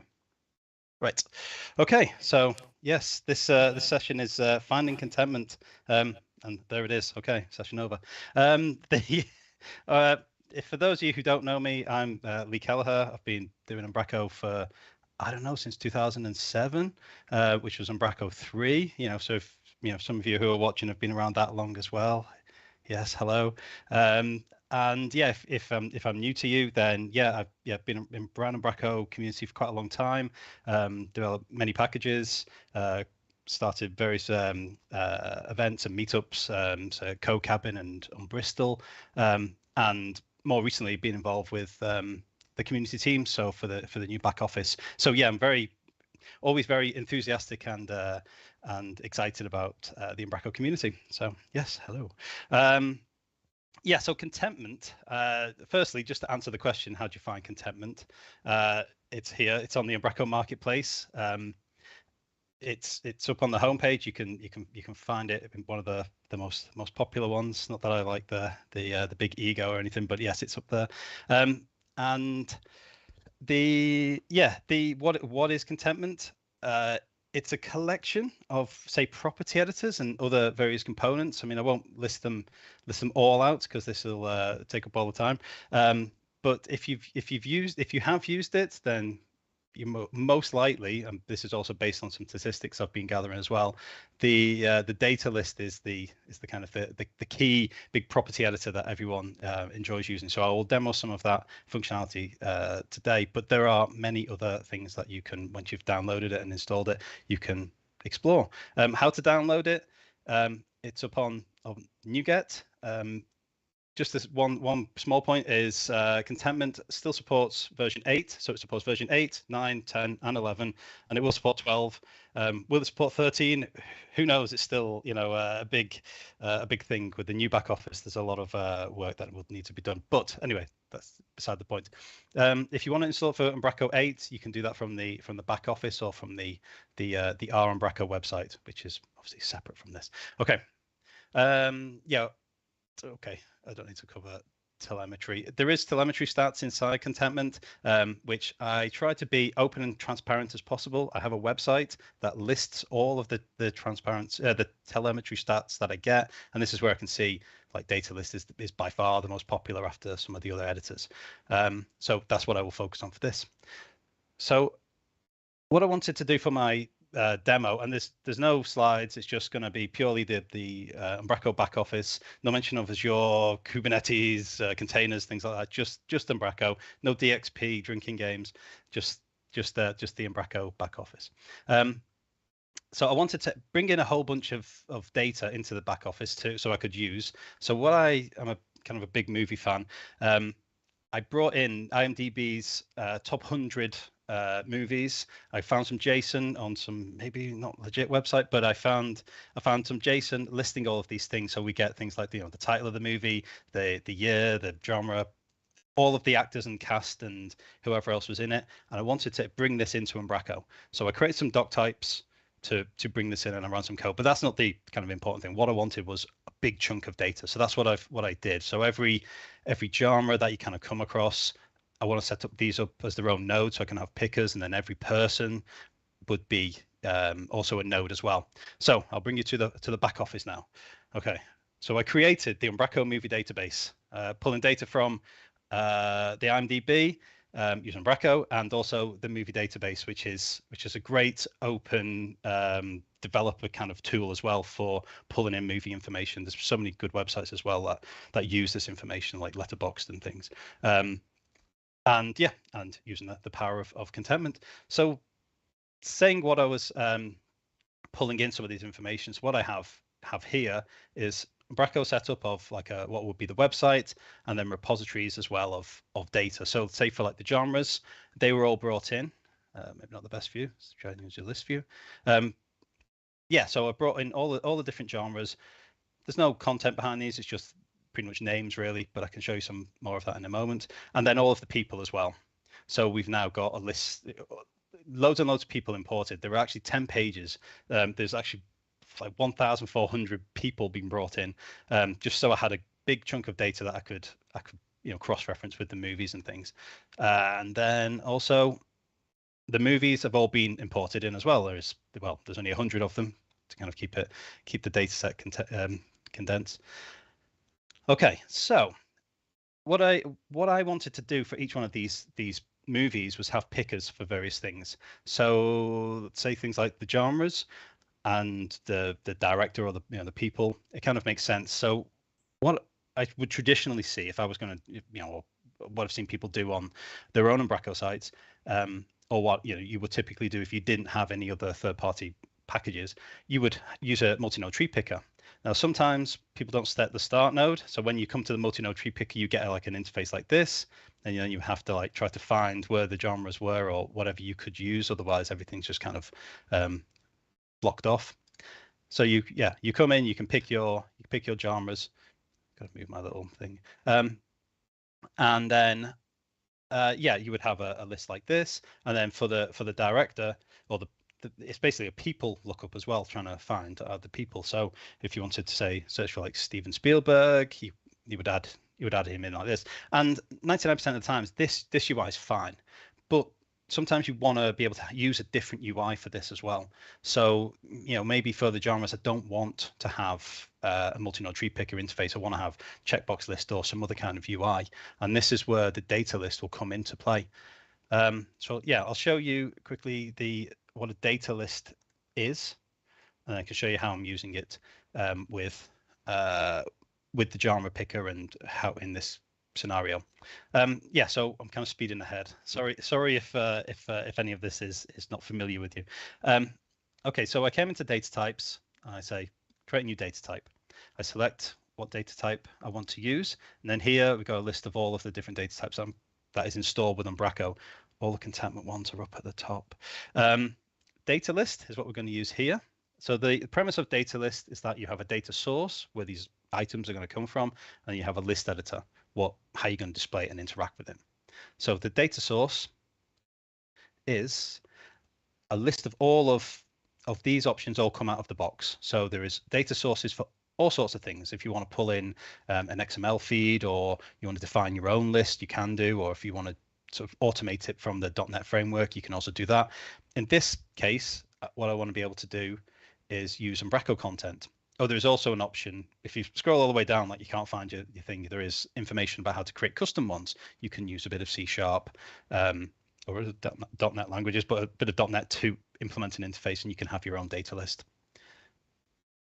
Okay, so in this case, we want to use the Umbraco content. So here I would say, okay, show me everything from the genres. Okay, and then there's no preview or anything yet because I need to show a list. I need to show the list, and this is what you would get now. This is the UI for that data source really. So let's just go with the first one, which is a selection of buttons, and just leave it as default. What we get now is a selection of all the buttons. So instead of having a multi-node tree picker, you can pick like these. But if you want to, say with the buttons, you want to have multiple values, there's an option further down saying let multiple values. Say I don't want the icon, just want text only, and you can have it like this now. So you can pick that way. But maybe buttons isn't the right UI for this, so you can get rid of that. Say you want checkbox. You get a list of checkboxes, which gets quite long, really. My general rule of thumb, if you have about 7, then that's a checkbox list is all right. If you have like here 20, that's not so good. The other, just to say about this interface of the preview, you can actually see what the values of these items are going to be. Now in this case, because the nodes is the UDI, or the kind of the GUID ID for this, you can actually see with the JSON data what you get behind the scenes. So I thought for genres, they're almost like tags. So I went for like a tag interface for this. Just show. So you get more of an interface, an Umbraco style interface, so it kind of feels kind of natural. So if we went for, say, a drama, and I'm just using the keyboard here just to start typing and tabbing, you know, kind of give that kind of natural kind of thing of what the let me just see if I got any others there. War, yeah, anyway, war movies. So we can then use that instead of the multi-node tree picker, which is great. So that's what I wanted to do. So I've created a bunch of these for let's move this out of the way. For the genres, and also I created one for a person picker. So be able to be able to do exactly the same thing with the Umbraco content. Pick people, and then you'll get a list of, you know, 1,300 people, which is a bit crazy. If you kind of see the UI for this, you wouldn't want to use a checkbox list for this. You wouldn't want to use a drop down for this, because it's a, you know, an excessive amount of data really. If I click on here, you kind of see it takes a little bit to load up. I mean, it does load up. It's all filterable. It's just you want to find Steven Spielberg again, great. But to me, that's an excessive amount of data. So even though data list, I kind of feel like I'm showing you how to not use contentment here, but even though data list can do this, you got to be careful of how many options are in there. If you have a limited number of options, then great. Now, one of the things I was able to do with the data that I pulled in, I could see which people were, you know, what the roles were, whether they were directors, writers, whichever else. So at this point, I needed to be able to filter down you know, which people I was going to pick. Now, there's nothing in here that you know, in this data source that could be able to filter down a bit more. At this point, you have to say, you know, I need to create my own custom data source for this, which is what I did really. So let's just come on to the directors one. I created, and if I remove it, I can show you how I added it in. What I did was created a custom data source, which I can show you that in a moment, but just to kind of show you the kind of the end result before I show you the how the sausage was made. You pick, you know, by the different roles, and then you say, I just want to see the directors. Okay, and then you get a data source back of a list of all of the people who are marked as directors. And if you wanted to swap that round to say just actors or writers, you could do the same as well. And then if you wanted to go a bit further than that and say, oh, I just want a list of, you know, in this case, I'm just picking directors, but if you wanted to have one for writer directors, then you can filter that down a little bit more as well. So you can get to see, you know, which of the people who have written and directed, you know, particular movies. And if you want to go all the way, you can want to see who's written, directed, everything, and acted in it as well. Charlie Chaplin is one of the kind of the big ones, really. He did everything himself. So yes, anyway, bit of a movie buff, so I like that information. So yeah, so this one was purely just to show the directors. So once I've got these in place, and I can now get to the good part, not saving that because it's already saved. I had all of the movies brought in, and then also including all of the movie posters as well. And here I've got, obviously the genres one is in as tags. I've got directors, which was just showing me the directors, which you see, if you think about what I just showed a minute ago, the amount of time that took to load up the list of all of the people, that was a lot quicker. Same for the writers. It kind of, maybe ever such a small delay, but it's kind of it's there quick enough. But then when you come to the actors, which still has, I don't know, over 1,000, you can see it takes a little bit more time to load that in. So we will get to what's the better UI for this. Maybe the multi-node tree picker is the one, if really that's the UI here that we want to use. But this is, you know, what this is, I guess what this whole session is about, is trying to make sort of like nice, beautiful back offices, really trying to make them kind of nicer for the content editor, and also kind of give more of a kind of a professional feel in the style of Umbraco. There are other, just to go off on a little tangent, as I was like building this page, there were other little things that kind of niggle me about the Umbraco back office as well. Things like this is a numeric field, but the width of this field is so long, and I know why visually, you want to, and cosmetically, you want to, align these things, but still, it's a massive number. One's if someone starts going crazy and sticking a huge number in here, you want to kind of limit, the kind of the intended input that people are going to have for this. So just one of the other quick features that of contentment, if I come into the, say you want to edit the doc type, don't worry about the changes. So we'll have like the year, which uses an Umbraco numeric field, but I want to change this to something that is in contentment, which is I just type in here number. I created, here's one I created earlier. I'll show you the fields for this. So the fields for this it's a numeric input, but you can actually control the width. So you can say, I want this to be small, and so if you've got like maybe 3 digits, or something that's got up to 6 digits, and then all the way up to the extra long one, which is the full width of this. So obviously a year is in the thousands, so I stuck with this. So that's already configured. Save that, save and close this, and then once the content node reloads, we can then come down and we got a nicer kind of, a trimmed version of the year. And you could do the same for the duration and runtime if you wanted. That's fine. Yeah, one of the other things before I get onto how to solve this kind of picker problem is the data that I pulled in from the movie database API. They just gave me blobs of JSON, and sometimes I didn't really know what I was going to do with this information. So I literally I've dumped the information, the JSON blob, into the bottom of this page. So this is stored as a field, and it's just like a kind of I'll say read-only field. I'll show you you can edit this data if you wanted to, but this is a editor in contentment called a templated label, and what this lets you do is just dump data into it, and then you can present it in however way you like. So I get all of the cast information, everything like this, and I've scrolled up too fast. And then if you did wanted to tweak little parts, there's a property action in here called edit raw value, and that'll pull in the JSON information, and then you can actually change any of this information, that sort of thing. And then you can change that, and that will stave that data. And if you want to use that data on the front end, you can do. Entirely up to you. No problem. But the cool thing with this is that because this is templated, and if I come back over to edit this doc type, and we come down to see what this is all the way down here, templated label of a JSON dump. I come in and say I want to edit this. So this templated label is literally an Angular template, so you don't have to create your own files or anything. This is here. So this is a details tag with an Umbraco directive called code snippet, which is it's used in various places in the back office. I use it a lot for kind of debugging things, and it's quite nice. It's got a copy button on it. It's cool. But you can also, once you've got an Angular template, you can do what you like inside here.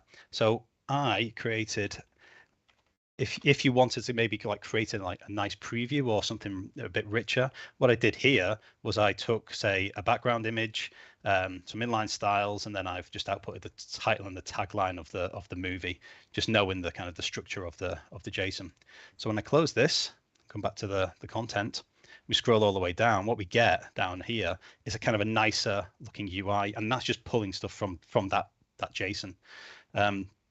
And that applies to all the different movies that we've got on here as well. So let's just say Forrest Gump. Scroll down, see you can do that. You can do that sort of thing. So you've got the power to do whatever you wanted, as long as you know how to do the Angular templates and things.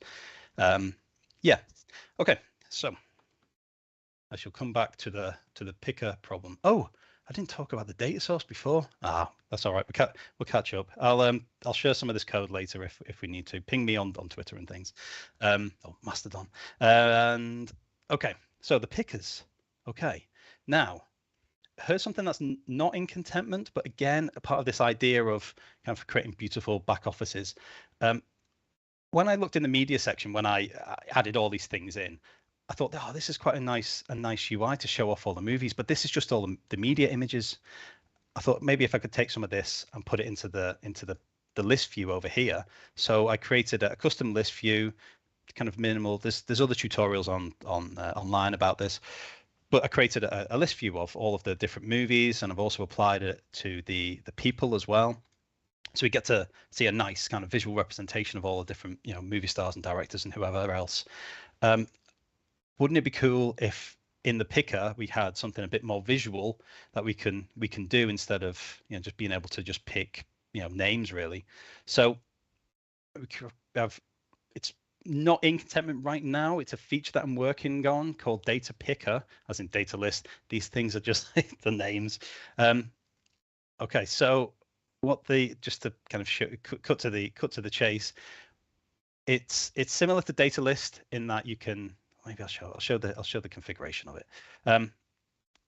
So similar to data list in that you've got a data, you pick your property editor, you've got a display mode, and in this is cards. The other ones are kind of like, to give it a feel of multi-node tree picker and just like a list of things.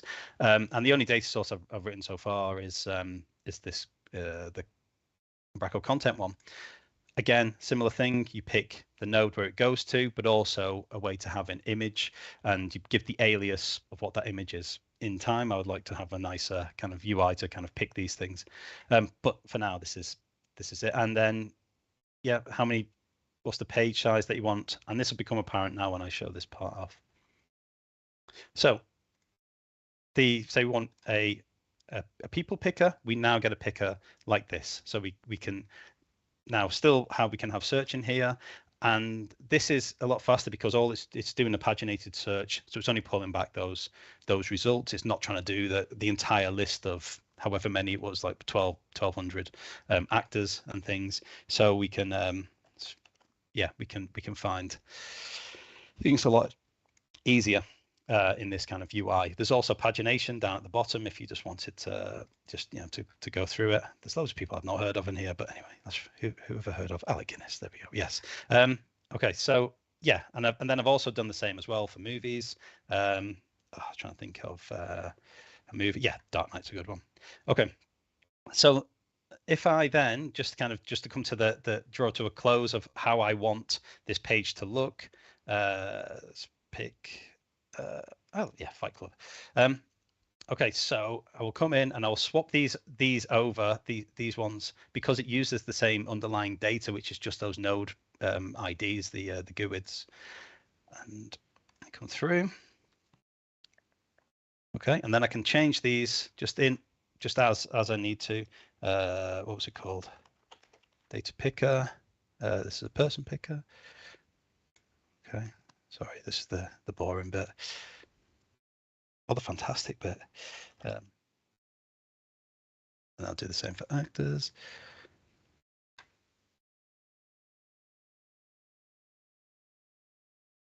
That's right. Cool. And that closes that. And then when we come back, we now get a more of a visual approach to this as well. Okay, there's some people that I've not got images for, but anyway, yeah, that's fine. Yeah. Okay, so I think, yeah, just to bring things back onto time, there are more stuff in there. I may do other kind of ad hoc talks and things in future about this. But yeah, that's pretty much contentment.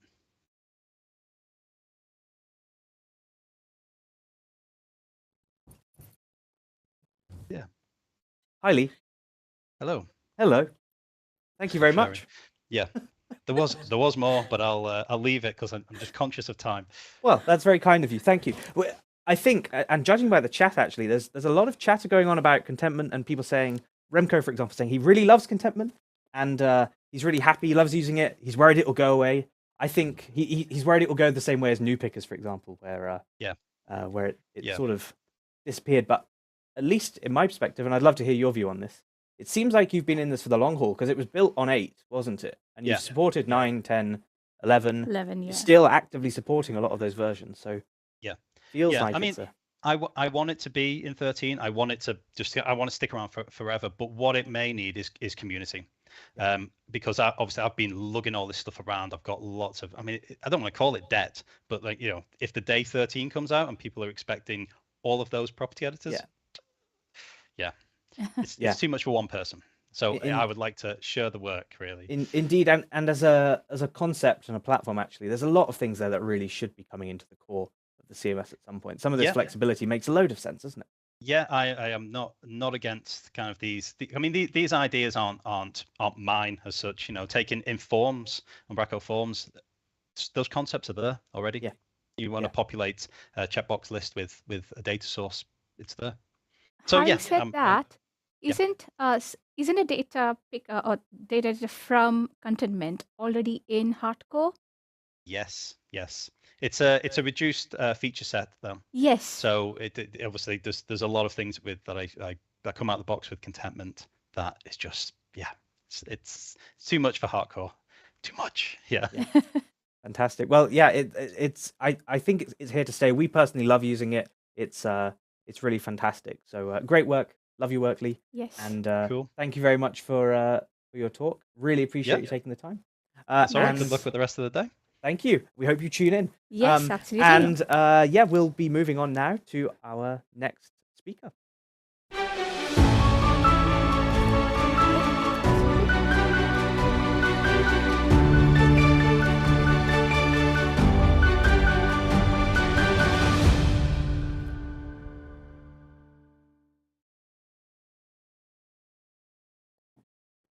Hello, Ayu and Anna. It's a pleasure to have you here, and it's exciting because you are two fresh faces as speakers in the community. Personally, we both are excited to have you here. So thank you for having us. Maybe you could just tell us quickly a little bit about where you're from, where you work, what brought you to the Umbraco community, because again, as Purnima says, fresh faces, we don't know you too well. Okay, so we're from Luminary. We are from Indonesia. We're working at Luminary with Emmanuel as well. We love Emmanuel. And we are so excited today to share our story about our topics. Yeah, and me too. I'm Anna. Also from Luminary. We resided in beautiful Bali. We're quite new in this Umbraco community. That's why when asked us and invited us to join in and get a taste of some Umbraco, we get excited to it, and it's really exciting. Fantastic. Well, I know that you're going to be talking about the block list, which is something I'm particularly excited about. I'm yes. keen to see how you've used it and what you've done with it. So whenever you're ready, take it away. Cool. Thank you. I'm sure the community is going to love you and going to support you so well. All right, cool. Hi, do you want to start first? Yep. So, good evening from Indonesia and welcome to our session. Would like to thank you to Umbraco community to give us a chance to share our story about cervical cancer and charts. And today we will discuss the project that we've been working on using Umbraco, particularly using its features on block list to build a dynamic graph. And we have put together a lot of valuable information and we are excited to share it with you. So let's get started. Okay, first of all, I'd like to introduce myself. My name is Ayu Laksmita. I am web dev at Luminary, and I've been working at Luminary for around 3 years and have expertise using Umbraco, Kentico, and Sitecore. And from the last 10 years, I have experience working on desktop apps as well. And that's me. Now let me introduce to my colleague, Anna. Thanks, Ayu. So my name is Anna Satyani, but you can call me Anna. I'm a web developer, mostly on everything backend side, and I'm also have been working about 3 years in Luminary. I think I joined in right after Ayu joined in, so it's So my expertise is all about backend in .NET, either in desktop, web, CRM, and etc. And now let's get this session started. First of all, I would like to spill up our agenda for today. We are going to give a little bit of background on cervical cancer. Then we move on to project objectives and challenges, continue to dev approach to solve the challenges, and how Umbraco blog post provided solution for our project. Last but not least, the content and charts of the solution. And so let's get moving to our first agenda. Ayu?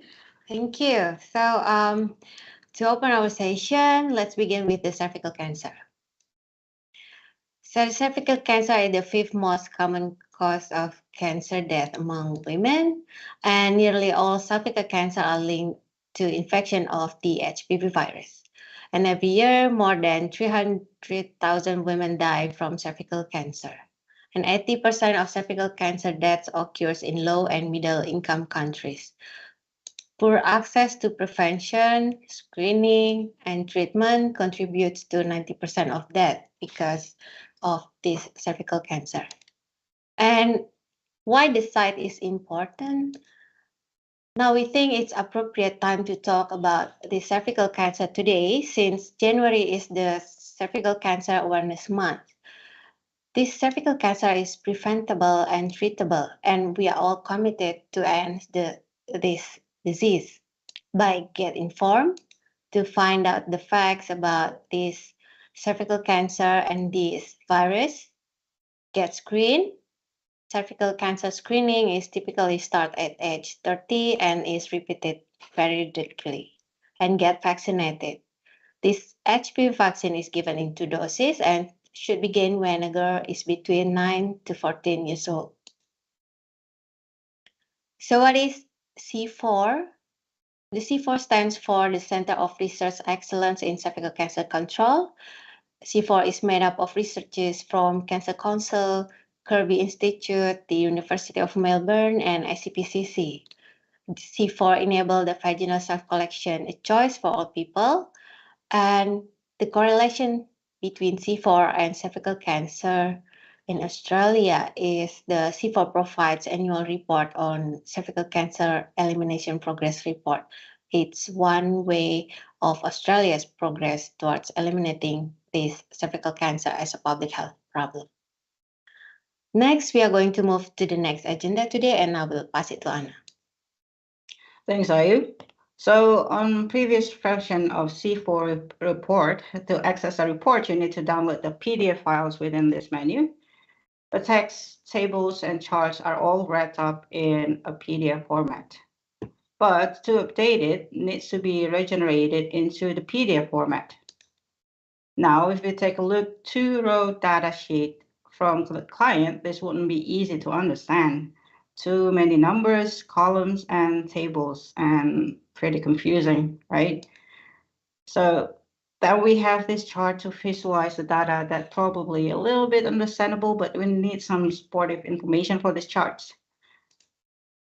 Then the client compiled it in PDF format to make it presentable, readable, and easy to understand. This is a sample page for the indicator 3, detection of high-grade cervical disease data. And as mentioned before on PDF page reports, it contains text like this one. Tables containing the values of visual data and colorful charts, so it's easier to understand. From this PDF report file, what do clients expect for their new sites? Well, they are expecting their new format to be easier to update. So we, the team and client, come up with solutions. We need to present all contents in PDF in web format and manage the contents from the back office admin section. In this case, after considering budgets and the timelines, client and our team choose Umbraco as CMS. So why we choose Umbraco for building reporting site for C4? Umbraco is a cost-effective open source CMS built on Microsoft.NET and written in C#. Umbraco offers high flexibility, security, and scalability, and it's also known as a friendly CMS. It gives users and content editors a flexible content management strategy, intuitive editing experience, and extreme responsiveness. And it also supports cross-platform. Umbraco offers the flexible environment functionalities that are easy to learn. Umbraco can grow along effectively with business owners. From here, we need to move to the front end and design UI solution. From the PDF report mode to website report mode, how do we do that? So our designer comes up with this two things: create layout and design the pages, build the wireframe. The wireframe is pretty much standard like this, with black and white and some text and some charts on that too.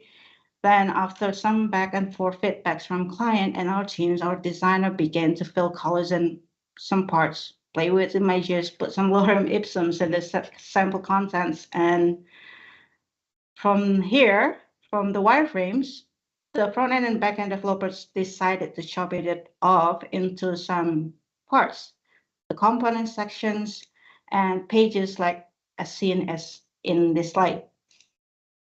This is what it looks like in homepage design and UI. The hero banner component will look like this.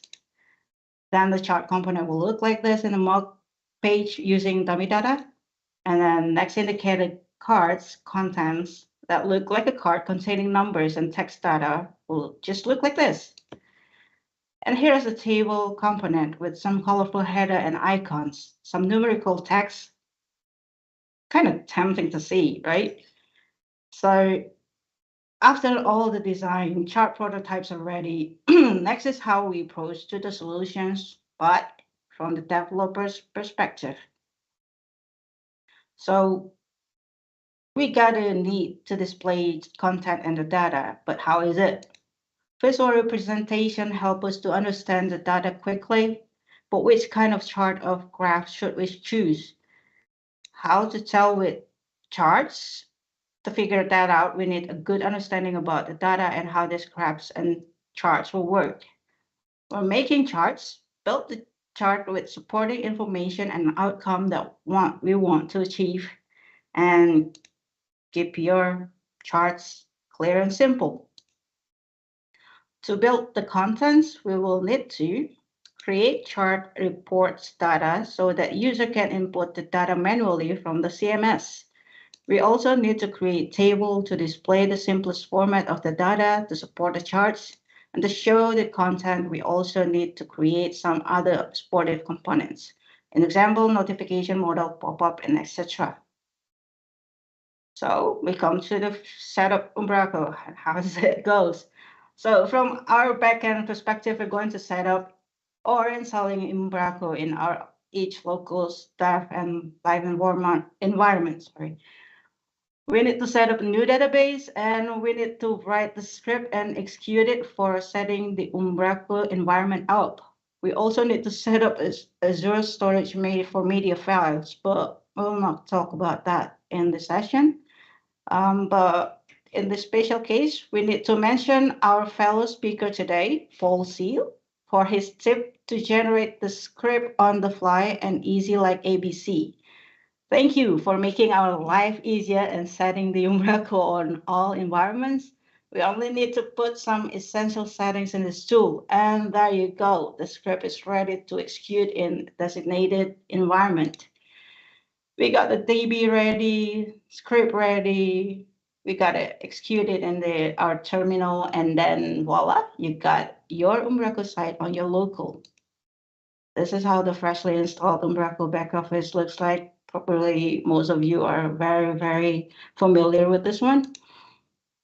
So what we got from the learning process during this development process, of course, we stumbled upon some obstacles. Data has not ready from the client. Well, what did developers do when they got no data? Assume.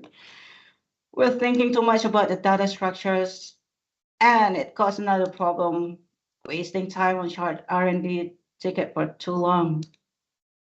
But we didn't give up.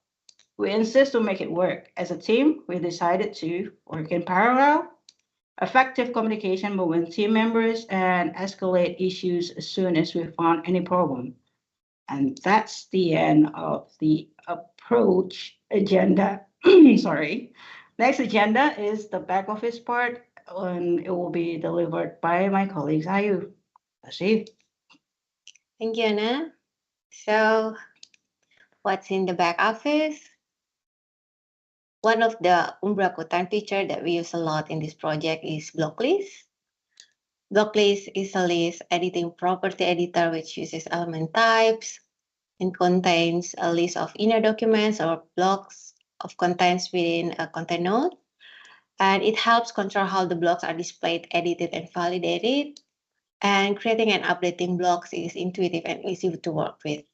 And for more information about how to set up block types, editor appearance, data model, and rendering can be seen more in these following links. All right, now I'm going to show you the block list components that we have in our project. So here in our back office, under the document types folder, we have all our components listed in the components folder. And one of the components that has block list type here is the indicator card component. This is the list of the indicator card component and the cards filled here using the block list. And this component has the indicator card item as its available block, and the minimum amount of the indicator card is set to 1.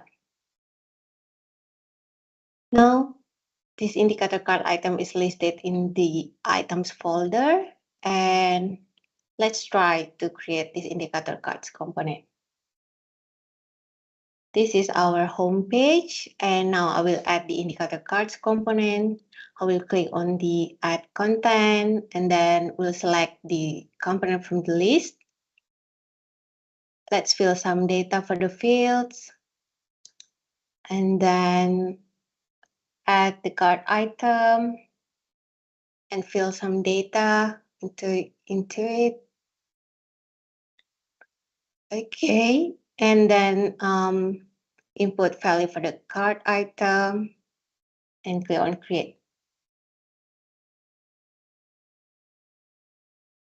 Let's copy the card item so that we have some items in these indicator cards. And let's update some of the data for the cards item as well, probably the indicator card as well. And we now have it, and this is what it looks like in our homepage. So it displayed properly. That's our indicators card component using the block list. Now, how we created the charts. We've got the charts design and UI already, and then we create a custom chart component in the back end. And here on the screen is our report data class, and this class we create chart view model, data object, and some supporting classes. And this is our chart component authored class. And in this class is basically used to set the chart variant, set the bar style, and to return a JSON object in a format that the chart component can use. And the last is our chart component view to display our chart in the front page.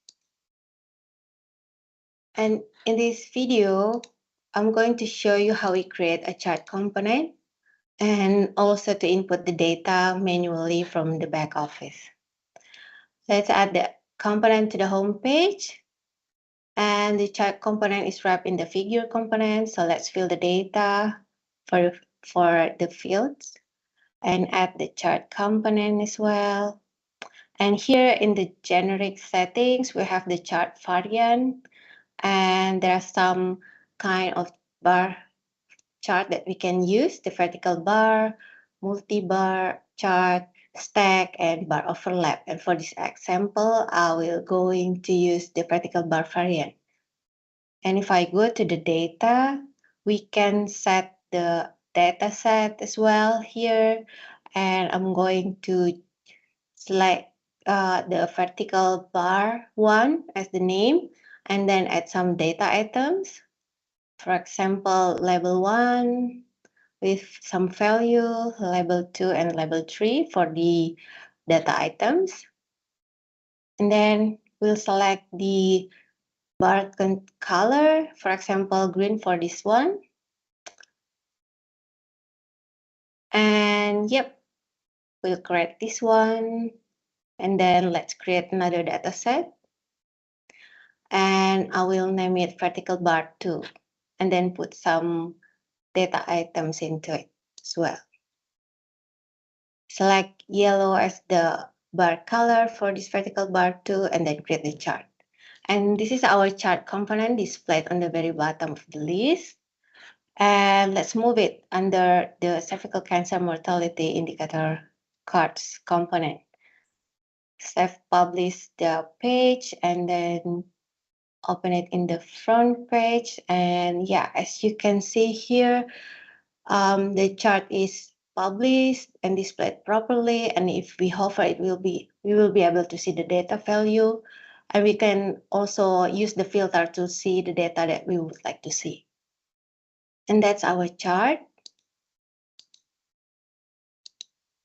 And next agenda for today is content data. So from the previous originated PDF reports that has been displayed earlier, we need to divide them into several categories and 12 different indicators. And the categories are disease outcomes, vaccine coverage, screening coverage, and treatment uptake.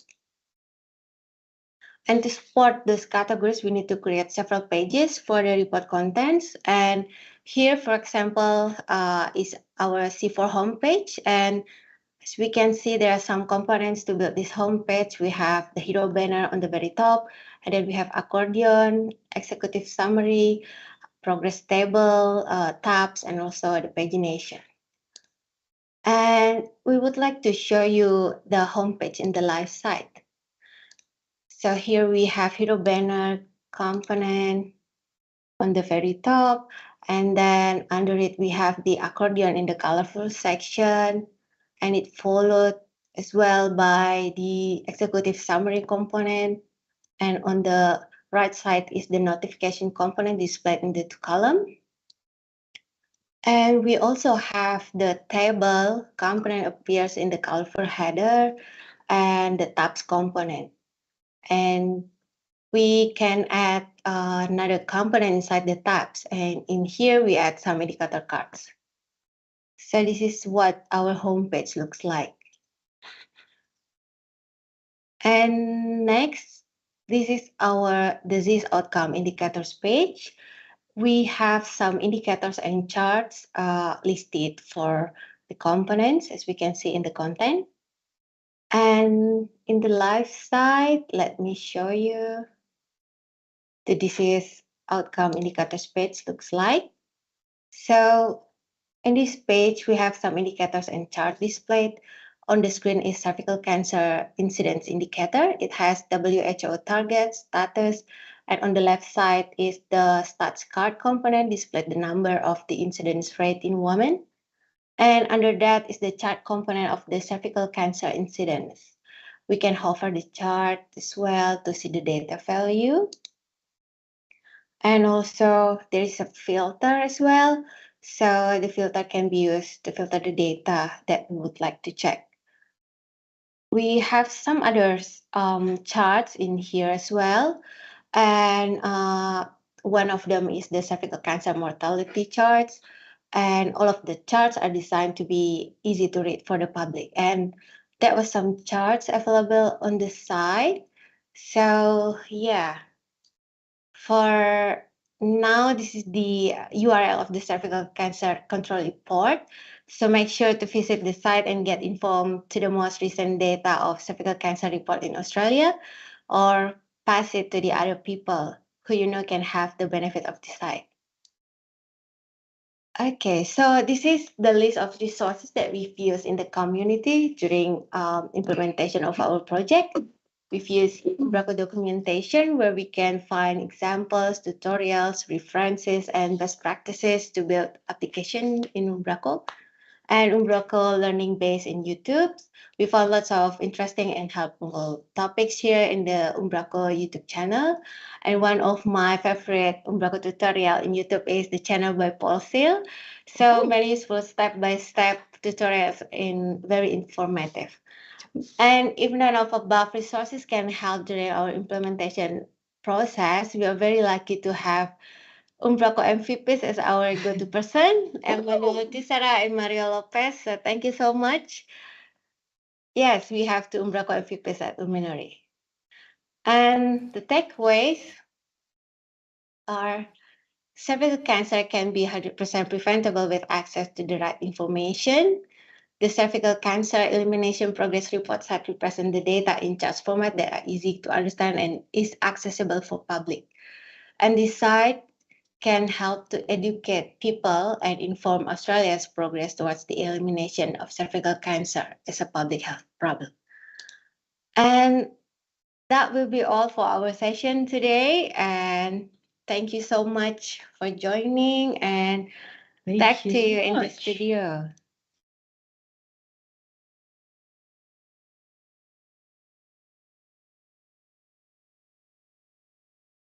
Hi. Go.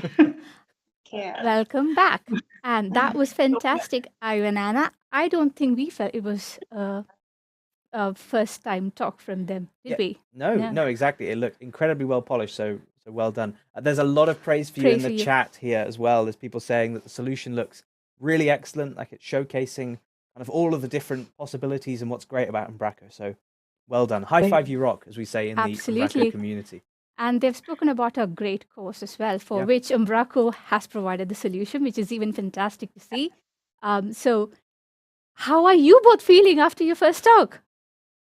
It is incredible to see the amount of praise and support you're having from the community here. We would love to see more of you in the community. Thank you so much. Thank you so much. Absolutely. If there's any chance for us to join in, we'll try. Fantastic.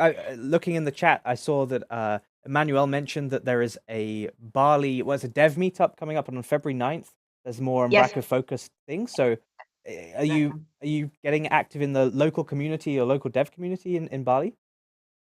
Yeah, we did have some sessions in Bali for meetups, but not just about Umbraco, but about a lot of stuff. So basically, we want to gather all the developers in Bali together around to share their experiences and anything new in technology. I know the technology world is like moving so fast right nowadays. So yeah, we get that session whenever we can. Yeah, that's awesome. Usually every month. I've never had the privilege of coming to Bali. I don't know if there's a big development community there or not, but is there an Umbraco community in Bali?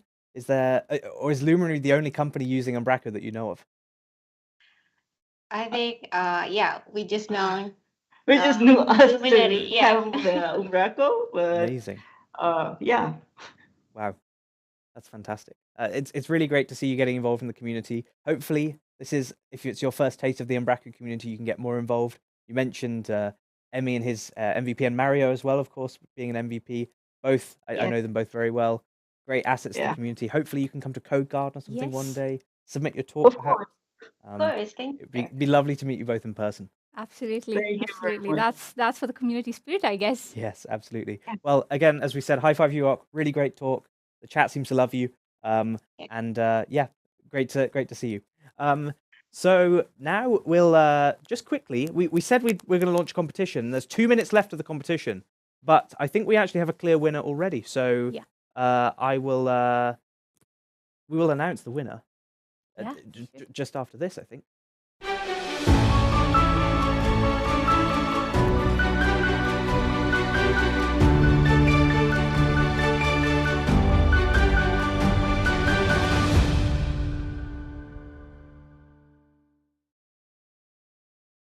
And welcome back. So yes, we, as I said, we've been running a competition. We're trying to create Tweetception on Twitter currently, and we're hoping that people will. We posted a selfie earlier with various Inception elements in it, and we were hoping that people would post their own selfies with more and more tweetception. There were a few rules. Yeah. There was 2 conditions. It had to be a quote tweet. Yeah. You had to quote tweet the original tweet, and you had to use the hashtag. Yes. Now, as things go in the Umbraco community, we like to make things complicated, don't we? It's never super straightforward. No. So a few rules were broken. There were a few entries that were invalid, but we've had to decide on what we think was the ultimate winner. Yes. And we're pleased. Maybe we can get the screen up here. We're pleased to reveal who we think has done the best job here, and it is Richard Jackson, who, as I understand it, this is his first Umbraco community event as well. Yes. He mentioned on Twitter a few weeks ago he was getting started in the Umbraco community, but he's done a really good job here. If we have a look, he's created a selfie that's featuring Lee and Lee's talk. Also, Carl's selfie. I don't know if I can zoom in from where I am here, but if we check that out, Carl's selfie down below had Sebastian and Lee in it as well.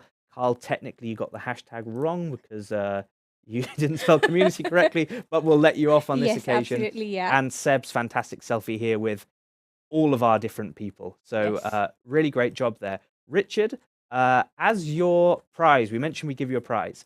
What we'd like to do is invite you to come to the Umbraco UK festival or event, whatever it is, that happens in November in London. So I'll reach out and I'll give you some details. We don't have the confirmation of the exact dates or the things around the event yet, but those will be coming very soon. And hopefully we'll see you there, Richard. Thank you so much for participating, joining in and watching the event. We hope you enjoy it and learn something. Yes, absolutely. As I understand, Richard also made his first contribution to Umbraco Docs yesterday. He did. Yes. So Richard's tweet from a few days ago was saying he was getting started with the Umbraco world and found a few things that made it a bit more challenging and would like to have updated the documentation and realized it was open source and that he could do a pull request. And he's, within a couple of days, done the pull request, had it merged and accepted, and he now has his C-Trib badge on the Our Umbraco site as well. So well done, Richard. I also understand he's bought an Umbraco Spark ticket. Yes, he has. I think he was trying to attend the .NET Southwest meetup that Carl Schooner also runs. So clearly diving headfirst into this community, which is really, really awesome. Absolutely. And I think he's got a fantastic start. He's making the effort as well, which we are so pleased to see. Yeah, exactly. It's definitely, I've always said this about community. The more you put yourself out there, the more you benefit from it. Because I had a motto, actually, when I was first getting started. I say yes to every opportunity I was given. And do I regret it? No. Did it make me very tired and a bit burnt out? Absolutely. I don't suggest you go as extreme as me, but it's a fantastic way to meet people, learn more, and you get involved in so many great things. Yeah. I noticed the core collaborators team, which is one of the community teams that is at Umbraco, has just opened up for new applications for this next year or so. Yeah. And that's a way of helping people get more involved with the Umbraco CMS and contribute, make that experience better. Yes, I can personally you were on the team. On that from that experience, because I was a complete newbie. I had probably one pull request before I joined that team, and there was a point I climbed up that ladder so fast because I could learn how to make contributions myself. And it's a great way to, you don't have to be like a Umbraco guru necessarily to be on the team, do you? You need to be willing to learn and learn about the process. And as I understand it, you get Sebastian walks you through reviewing pull requests, merging, providing feedback, and then trying to improve that contributor experience. I know from the past, people like Nathan Wolf are on the team, and he was doing a great job there. I know Michael Latouche has been in the team recently and has been Ken Jacobson has been incredibly active during things like Hacktoberfest. Yes, and you become an integral part of that. Yeah, Hacktoberfest is fun. Yeah, and if you are in the core collaborators team, you get a real experience of what happens during Hacktoberfest because you are on the receiving end of it. Yeah. I think maybe the year that you were on the team actually was the year Hacktoberfest sort of went a bit wrong with lots of lots of spam PRs and things. That was the first year. The year before? Second year, we had over 300 pull requests just in October. And that's across Docs, Our, Core? No, and just the Core? I think it was just the Core. Wow. Yeah. That's really incredible. And then you see the months afterwards as well, the effort that goes into making new releases like think we just had 11.1 and 10.4. 11.1 contained so many community fixes that had come from Hacktoberfest. So actually, Hacktoberfest lives on in the open source maintainer world for quite a bit longer. Quite a bit, yes. Working through that backlog. Yeah. Oh, that's excellent. And I know the team worked on chatbots and other things just to make that experience all that little bit better. So that's really good. Really, really good. So, of course, we have a very active chat here, which is awesome. Whilst we've been away and listening to those talks, we managed to hit 100, the magical number, 100 live active viewers, which we can't say thank you enough. Thank you so much. Absolutely. Absolutely. Yeah, it means the world to see so many of you here enjoying. And we've only had 4 talks so far, right? Yeah. We're going to have even more coming up. 5 talks, sorry. 5 talks now. We've got some really excellent hands-on coding coming up. So Niels Lungso from Umbraco HQ is going to be showing a hands-on with the new block grid editor. And you can take part as well yourselves from home or your work if you'd like. What else? What are we looking forward to this afternoon, Purnima? We have Paul Seal coming up, obviously, with the packages, I guess. We have Mads talking about C#. How can you miss that? Yeah, Mads Torgersen from Microsoft will be here to talk about the new features in C# 11, which has only just come out. Yes. If you're using Umbraco 11 now, that uses .NET 7, which uses C# 11. So you have to get used to these new language features. Or you can use the older ones, but these will supercharge your development workflow, I guess. We have new speakers as well coming in. We have Rory ready talking about accessibility, I guess. We have Jacqueline Gibson talking about accessibility, or maybe that's for the Microsoft automated tools for accessibility testing. Yeah, it's going to be quite interesting. We have few new speakers as well, which who I'm really excited to see as well, and welcome them into the community as well. Exactly. We're lucky we're going to have a couple of in-person people here too. So we have Arnold, who you may have seen earlier on the stream, but we have Cornet, who's going to pop by. We have Roy, who's going to pop by, and we get to have a chat with them on the sofa as well, which should be nice. Absolutely, we should. Yeah, I'm really looking forward to the different talks so far today.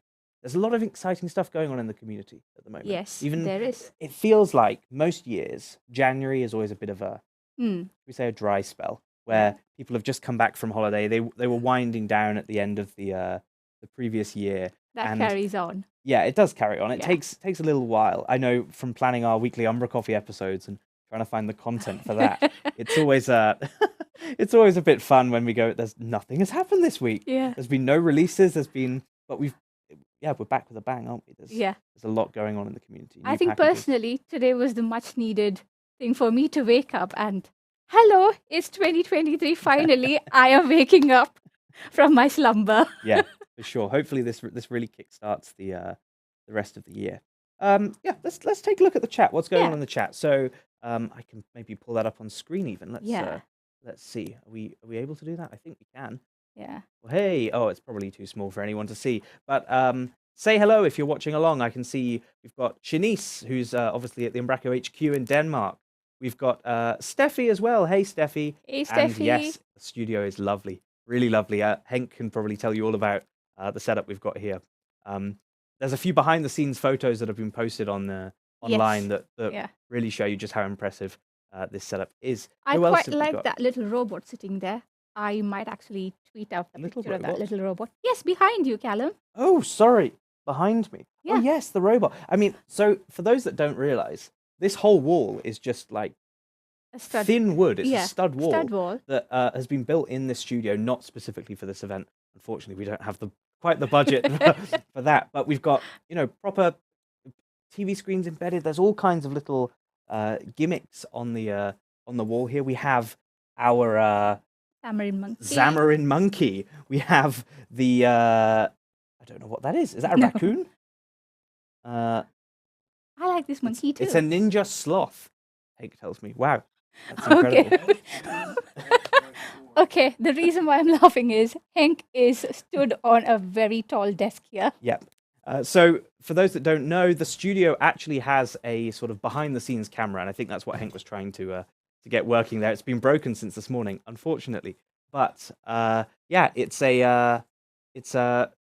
it will allow you to potentially see behind the scenes what's going on, what we do when the talks are happening. It works. Okay. Henk, you can see it. You can see Arnold on his phone. You can see us from a distance. There's a light in the way, but whatever. This is what's involved in keeping it well lit and nice and toasty in here as well. It's Yes, it is. clearly very warm.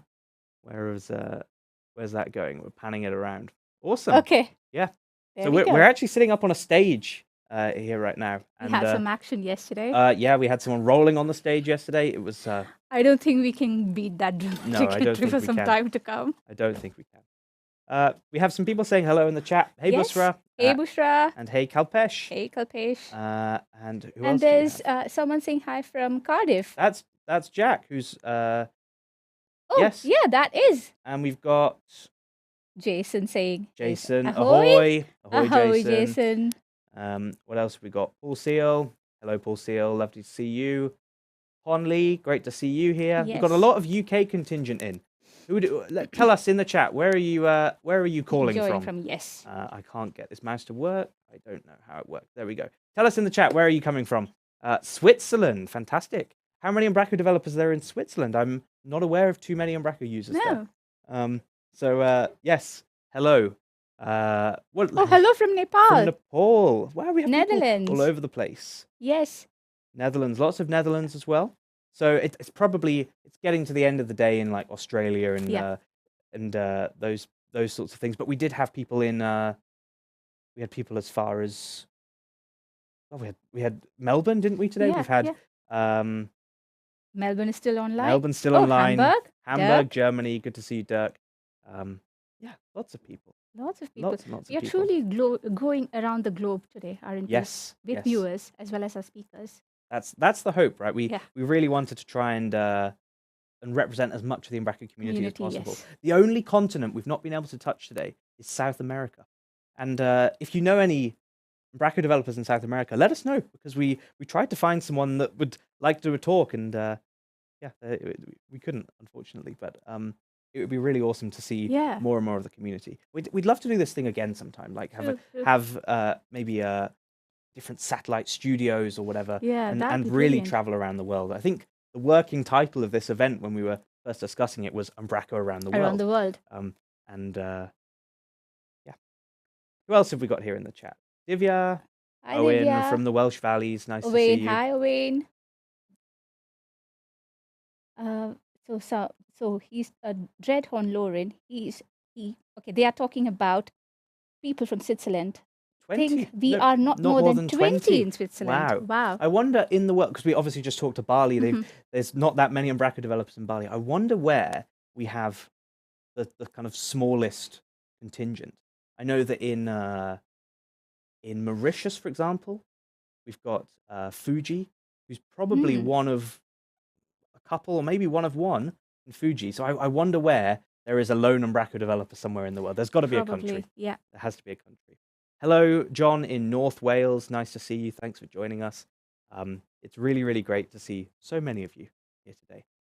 So many new names. Indeed, there is. Absolutely brilliant. Of course, there are asking about Umbraco gatherings. There is an Umbraco meetup in Cardiff. It's every other month, I think. Yeah. Organised by the Method 4 team. They're great. There's also, if you're in North Wales, you can maybe head over to the Northwest England Manchester meetup. It's in Manchester, and I think there's one next week in Stockport. Maybe I got that wrong. I don't know. Somewhere near Manchester, in and around Manchester. There's a Leeds meetup. There's a lot of active people. Yeah. Yes. In fact, yes, Phil Cardiff, and Cardiff. Rachel from the Manchester meetup, they are speaking today. Indeed, they've got their talk on Composable DXP. Composable. Oh, I need a drink. Hang on. Water is there. Yes, Composable DXP. That's coming up a bit later. It's really fantastic to see so many people here. Hello again, Mark in Switzerland. There are people in Switzerland. Yes. Who knew? I know. And someone is saying there are 20, not more than 20 in Switzerland. Before today, we didn't know anyone. So it's actually really We're good connecting to know. people. That's awesome. Don't forget, you can keep tweeting us, or whichever social platforms you prefer. If you're on a Mastodon, that's fine. Use the hashtag Umbraco Community Day, and we can see what you're doing. It's also Umbraco Tees Day. Purima, are you wearing an Umbraco t-shirt? Yes, this is the Dugfest t-shirt, which I absolutely love. a But lovely I t-shirt. have an Umbraco socks as You well. have Umbraco socks. You have double Umbraco swag. Arnold's got a friendly hoodie and Yes. Umbraco socks. I'm rocking the Umbraco hoodie as well today. I didn't have a t-shirt with me, unfortunately, but no, it's good. So yes, make sure that you share your experience of the day, pictures maybe whilst you're eating your lunch or having your coffee with your Umbraco t-shirt with the hashtag Umbraco Community Day, and that way we can we can catch up with you. We can connect with different people around the world. Hello, Absolutely. Morten in Denmark. Hi, Morten. Morten's was busy yesterday. He was hosting Absolutely, the yeah. virtual Azure Community Day In Denmark. the Danish And contingent. then they took a break, and then they had an in-person meetup, Did which they? had a good turnout as well from what I see in pictures, and they had some amazing talks. Oh, fantastic. Yeah. So even in the evening, they had Yeah, yeah. it continued on. Yeah. Fantastic. Yes, Umbracumri is the meetup. Go. For those who go and don't join know, them. yesterday was the virtual Azure Community Day, so there were streams from Denmark, Netherlands, France, South and America. Mexico. Yes, exactly. It sort of went on kind of all day. We were here. We Yeah. both did talks. Your talk was very good. My Yeah, talk thank you. was less good, but it was right at the end of the day. No one said that. Yeah, and so far we can say we've absolutely eclipsed the total viewership of Yeah. yesterday. So thank you for staying with us and do stick here. Yeah, without you, it would not have been possible. For sure.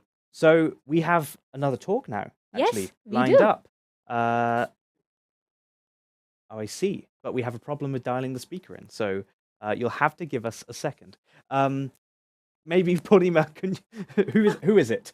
Who's coming up now? I think it on the is schedule? Nikhil from... Is it Nikhil? Yeah, let me look at the schedule. Sorry. So actually, speaking of, they were very, very close contenders for the prize, weren't they?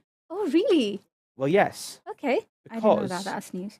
because they've been posting their pictures all over Twitter with their whole team. Yes. They've been spreading all of that around. They've got eight or so of them watching the Umbraco Community Day, I guess, lined up ready for this talk coming up in a second. So that's really cool. They are And they are new speakers as well. yeah, It's, first time speakers. Nikhil and his colleague, Yeah. I think Kalpesh, they came to Code Garden this year, Yes. and it's First for Code the first time. Yeah, first Code Garden. And Nikhil is speaking for the first time as well, I think. We've got Abby in the chat. Yeah. Hello, Abby. Yes, you're Hi, all watching. Abby. Thank you. It's great to see you all there. And yes, we look forward to your. Okay. All right, Morten. Okay. So, all right. Okay, so Abby, we need your help. Nikhil, who's coming up now, is in the wrong Teams call right now, and we can't dial him into the studio. So there is a link in the calendar invite he received, and he just needs to click that, and he will then be able to join, and we can then have a chat with Nikhil on the screen here. It would be awesome. We've got a few questions in the chat. Are these talks available afterwards? Yes, we're going to slice these up. You'll notice between every talk we go to a kind of a transition, a break, and that is so that these talks get sliced up. So yes, don't worry. And of course, this is a live stream on YouTube. You can rewind it. You can stay here all day and keep watching back. So do not worry about that. Keep the chat going, people, because it's nice to follow the trail and talk to everyone here. Yeah, I like Morten saying he warmed everyone up yesterday with the virtual Azure Day. I think that's true. This is the second time you're hosting an event, aren't you? Because you hosted. of times now, yeah. This is the first time for me. Now I'm getting into the hang of it. Yeah. I am finding it fun. Yeah, it's definitely fun, and you have to. It's live, right? We're Yeah. completely live. People question if Umbra Coffee's live every time. We deal with live problems, as I Yeah. think you can see here. So yeah, we are we all wearing Umbraco t-shirts? Well, I am not, but Purnima definitely is. Yes. Henk is. Oh, apparently there's a Doug t-shirt somewhere that I could have. Oh, fantastic. Well, that's good then. Brilliant. Okay. There's t-shirts from previous years as well, so we could give away a few of those. Would Yeah. that be allowed, or have I just misspoken? Could we give away some t-shirts as a prize? Okay. No one can hear Henk. That's good. So Henk is saying that there is Duke t-shirts that we could give away if we want to. So maybe if you'd like to win a Duke t-shirt, we'll come up with a competition in a second. Yes, we will. How cold is it here? It's It is very cold. Not as cold as it was when I left the UK on No, Tuesday, no, it minus doesn't 4 match up. degrees. No. But the weather was all a bit all over the place. I noticed that it was warmest yesterday in the middle of the night, coldest during the day. So it went down to like 0, -1, 1, 2 degrees, and overnight it was 4 or 5 degrees, which is quite unusual. I see Shanice asking, do the ninja, monkeys, sloths have names? Henk, what's this guy's name? No idea. No Shanice? idea. Oh, he's bald. Shanice, we'll let you choose the name because we don't know. Okay, AK asks, what does umbraco mean? Umbraco means Allen key in Danish. So in Danish, I think umbraco Yeah. is an Allen key, like an Allen wrench, the hex wrench. And so it's kind of a multi-tool, if you will. And umbraco is a misspelling of that. And there's a bit of history about that. If you go to the umbraco.com site and the About Us page, it sort of explains a bit of that, which is good fun. I think, Henk, give me the nod if this is the case. We have our next speaker lined up. No, we don't. No. Okay. I can see Abhi is saying he's sorting things out. Oh, I see. Okay, fine. They'll be here any second now. Don't worry. It's definitely live. Yes. So the Ninja Sloth doesn't have a name. Shanice, you're welcome to name them. I don't know the monkey. What's that?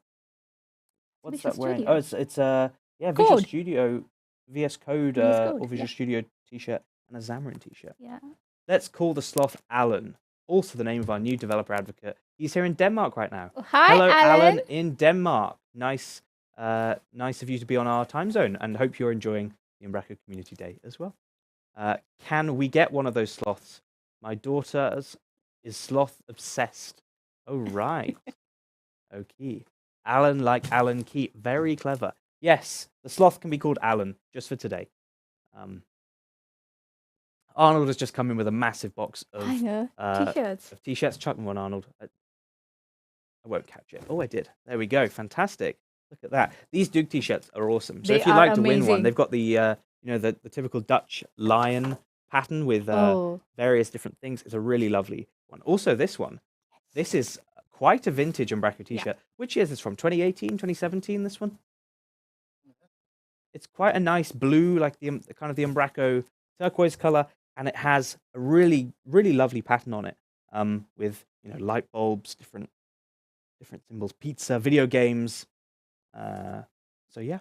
Sven says he's wearing this one. Which one, Sven? The lion or the blue one? Or the blue one. They're both great. So if you'd like to win one of these things, let us know. We'll come up with an option. Arnold, I'm throwing these back at you now. Okay, it's time to move on. We've finally got our speakers here. Let's see. Let's run the intro, and then we'll speak to our speaker.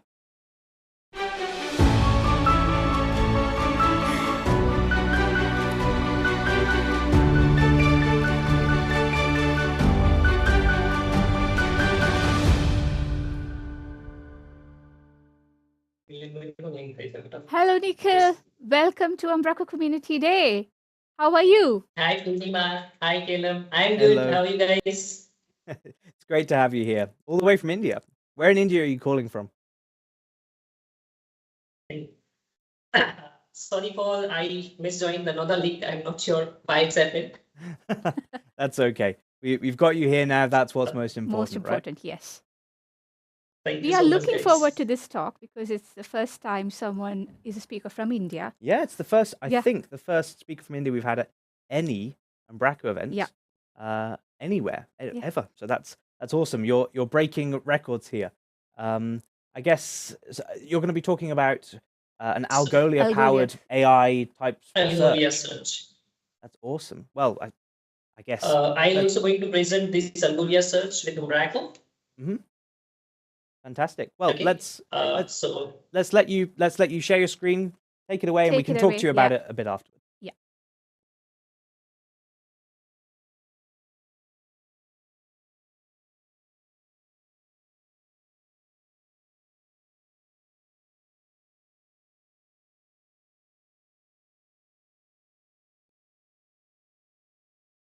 So guys, can you see my screen?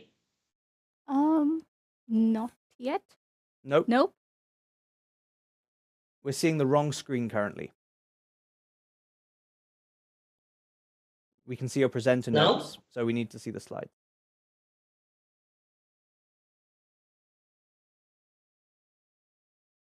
Guys, please. Yep, that's all good. Off you go. Great. So thank you so much, guys, for giving us the opportunity to present Umbraco with Algolia search. So here, I haven't mentioned anything for, you can say, the title one. We lost him. Have we lost him? So the title itself shows like Algolia search with Umbraco. So I haven't mentioned any title over that, the fancy title.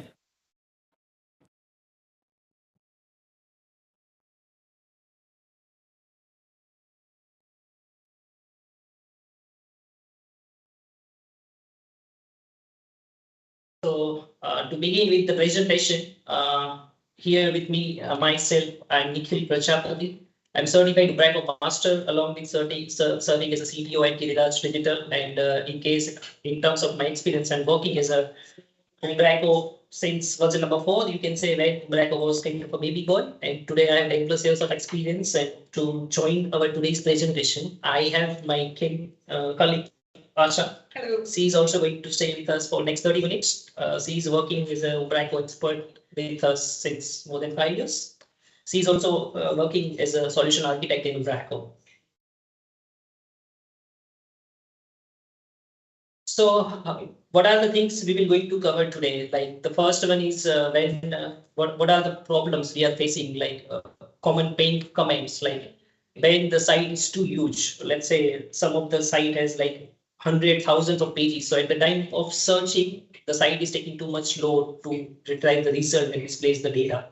So those are the common pain comments we are facing from the project wise. So how does Algolia help into that situation? That I'm going to cover it in today's session. The next step would be how we can configure Algolia with Umbraco. Then various ways to indexing the site. What are the ways to index? Like there are multiple steps to index the site. Like there are multiple ways. Amazing facts after integrating with Algolia, we will see how performance will affect analytics and the statistics. Those are some amazing facts which we will going to cover later on. And the amazing question which everyone as a technical person will ask, why we should use Algolia search instead of examine index. And the use cases. So who the customers who are using this so far since Algolia. So let's start with some common client pain comments, which we can say like my website search is very poor. So do you have a solution for that? The second one we are getting like I need to do some user-based personalization in searching. For example, if the person is logged in and is searching a product kind of hoodies. So those kind of search keywords we are tracking in Algolia. Algolia, in case for the client, if they wish to do some advertising based on their search personalization, like if I'm searching maximum hoodies on my website, so at the next step when I need to do some advertising, when Nikhil logged in, it will show only the hoodies advertisement. So it will be a user-based personalization as well. Region-based result, like say some of user wish to search from USA, then I need to display this kind of result for the UK, this kind of result. So this kind of stuffs, do you have any solution for that? The synonym search result, let's say some of are using, the jacket, but some stores doesn't have that jacket, so it displays the sweaters, hoodies, the synonym search as well. Apart from that, when we will have a searching plus sorting, let's say there are thousands of contents and we do have a searching. Apart from that, we will do some filtering, sorting. So this is also feasible.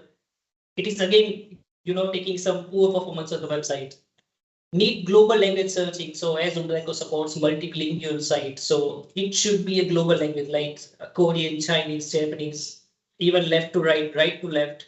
Those kind of searching result also I need faster. So those are comments which we received while doing some projects. Some of are doing typo tolerance. Someone is searching in the he just type some misspelled words. So do you have any solution that it autocorrects and gives us the result like that? The faceting search as well.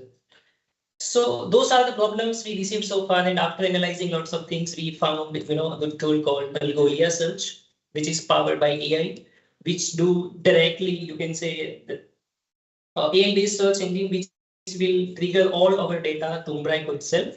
So what Algolia does do? It has a global language support. So Algolia works with multiple languages, starting with Chinese, Japanese, Korean, as I mentioned, starting from left to right, right to left. So all those things which is being covered from Algolia itself. It's by default. The second one is typo tolerance, as I mentioned, like sometimes what happen, user misspell some words and those coming, especially while they are doing search from mobiles.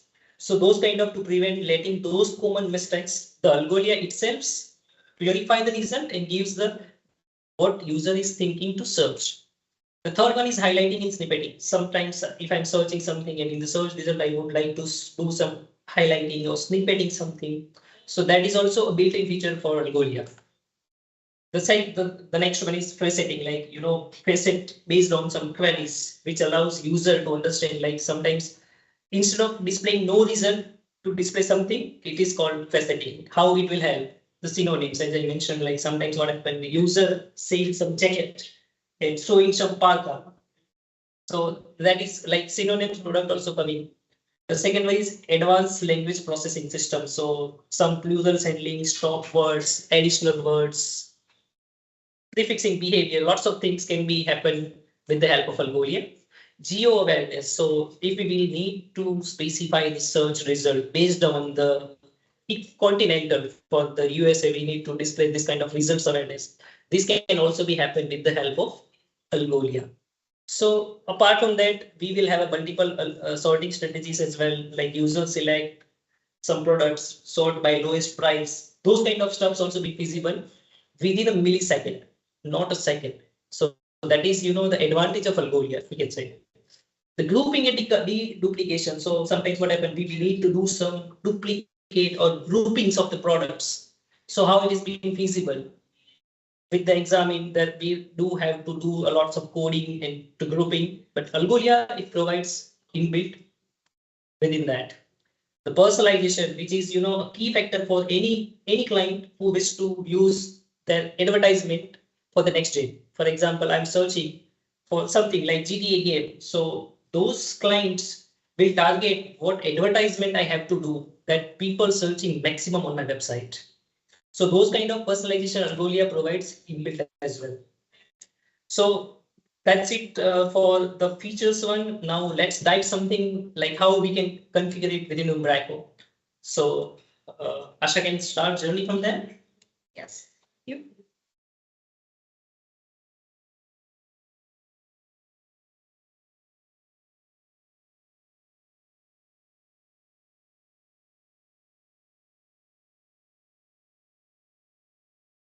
Right paper. Then let's take a deep dive in Algolia. First, I would like to show the Algolia portal.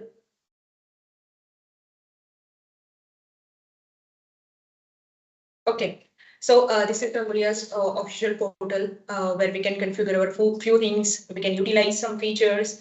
So and now the question is from where, how Algolia will help us to search on our websites.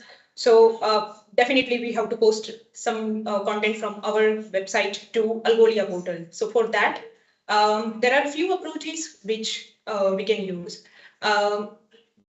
Okay, so we have this add records tab. There you can see we can add our data manually, as well as to allow Algolia to crawl our data from our portal.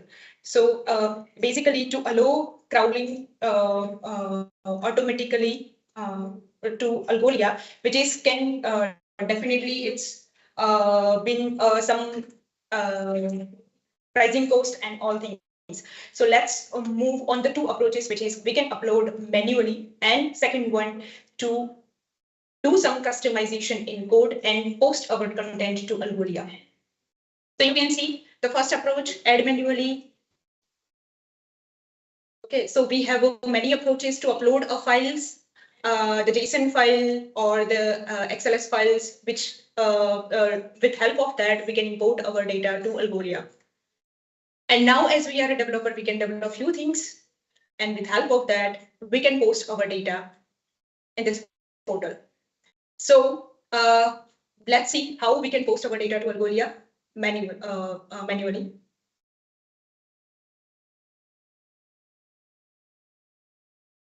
Okay, so Algolia itself providing a package which is called Algolia Search.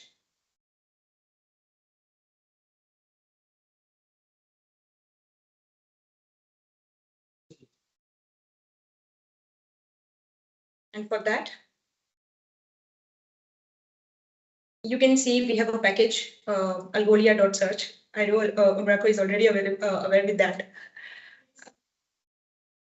as they have planned to build it.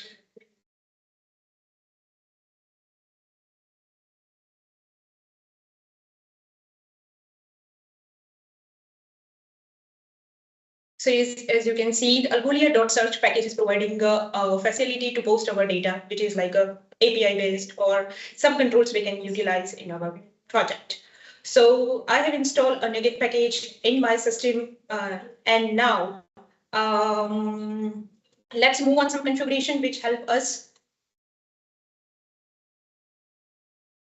to establish a connection with Algolia portal. Already. So now we are in Algolia portal. We need some configuration.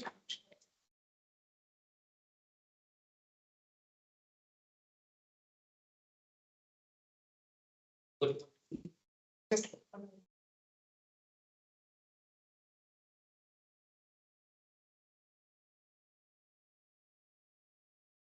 okay. So there are a few things which we need for the customization, like API is definitely if we are developing a system which is posting data, we need a connection, and for that we need some configuration.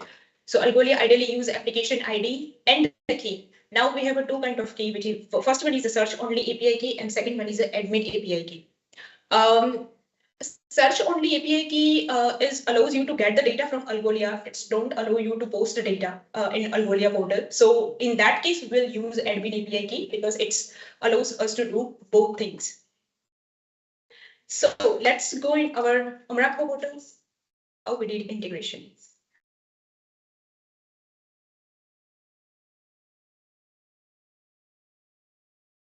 So here you can see we need just three configuration in order to establish a connection. First one is the index name, second one is the application ID, and third one is a secret key. Index name is something like a container of content. We are posting data inside a one container which called index. So from which index we need a data, this is the index name. Application ID, that's I already shown you.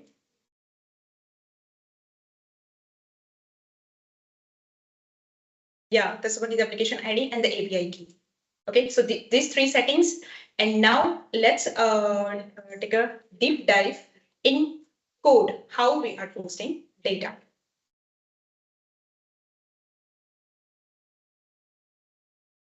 So here you can see we need some we need to create some notification handler. We need to create we need to address it as a startup file.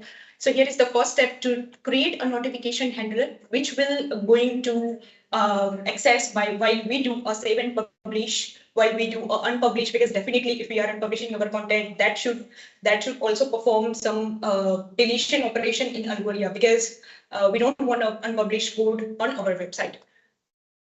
So these are the three notification handler. That's something we have created. Now, how it is utilizing? It's just passing the content to the particular object. Let me go to that. Yeah. So this is one. How it is a saving in Algolia. So you can see whatever the appropriate content, that's something I need to collect first, as like a SEO title, SEO description, title, or any kind of the content that you wish to show on a website. something you need to allow to user to search on your website. So this is the content, that's something we are passing to the same object, which is itself Algolia's function. That's something package we install, it is used by it. And that is the first step that we have completed. Now the second step. To call this, we have to register these notifications in our startup file, which will going to trigger while publish, unpublish, or delete. So this first step is completed to post your data to Algolia. Now, the second step to get data. I think Algolia widget is a standalone thing that we can utilize anywhere. Like if we have a headless system and we wish to show our content to any kind of site, like it's built in a React.js or it's built in just in HTML, JavaScript, that's something also we can utilize our Algolia widget in those websites. So let me first show you how it is working, and then we'll come to the code.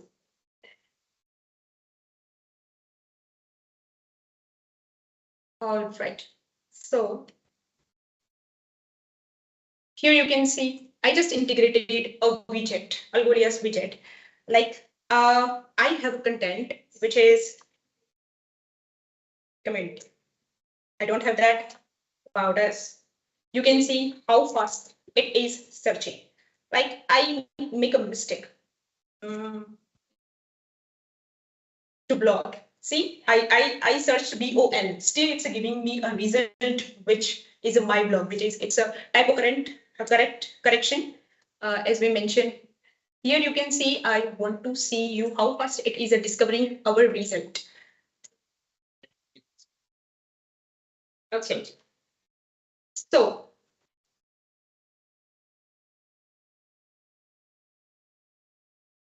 about you can see the time interval. Let me expand it.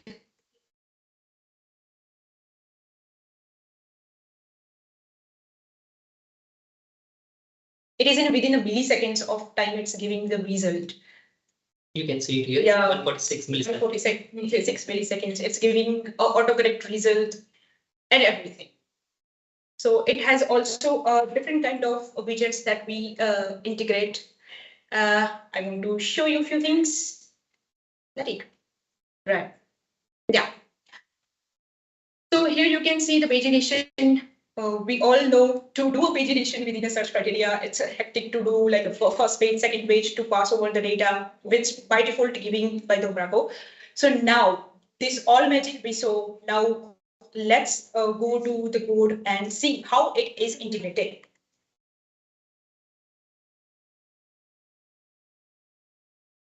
All right. So I am on one script. So first of all, we need some prerequisition that we need to register on our template. So you can see here, these are the 3 JavaScript that we need to register on our template. I just downloaded it and integrated it in my solution. Algolia search, autocomplete, instant search, and now it's ready to go ahead. For that, we need to integrate few elements, and definitely we need a container to render our search and to render our search box. So this is the autocomplete. That's something I have provided an ID to it, which is a container. It's pagination search powered by. Okay, now let's start with some variable declaration. Search client, which is the variable. It's using the Algolia search. This is nothing but the part of this JS. So we need to pass the application ID and secret ID, which we use to post the data, which is something like configurable in Umbraco, as we see. Now we have this element search, which is creating from the instance search, and we are passing our search client, which is this, and index name. Now, in case, why we are passing this, in case we have a multilingual website, multilingual and multiple website on a single instance, in that case, we want a particular A website's content to only a particular A index name. And that's the thing which we achieved for the multiple and multilingual websites. So this configuration we do for that. Let's move on the JS code where we are attaching the widget. Just make sure this is the variable search. Search variable, it's just adding the widget that you can see here. Add widgets, we just need to add this code. And you can see this is the container, just I show you on this template. And that's it. We don't need to do any other things. It will create a search box and it will give the hits. For the hits as well, we need to integrate the widget, which is hits. And this is the template, in which we can modify our content as per the design integration. That's something also we can achieve from this. Pagination, how many hits you need as per the page, click analytics. So these all things are there in order to achieve all these things within a few widget integration that we also can do in a standalone application as well. So yeah, as all you can see, this is all the magic which we can create it with the help of the Algolia portal. Thank you for that, Algolia. And Algolia is not for only the search results and the search content. Also, it stands for the one parameter which is we called analytics. We can also track our analytics within the portal. So I would like to show that as well.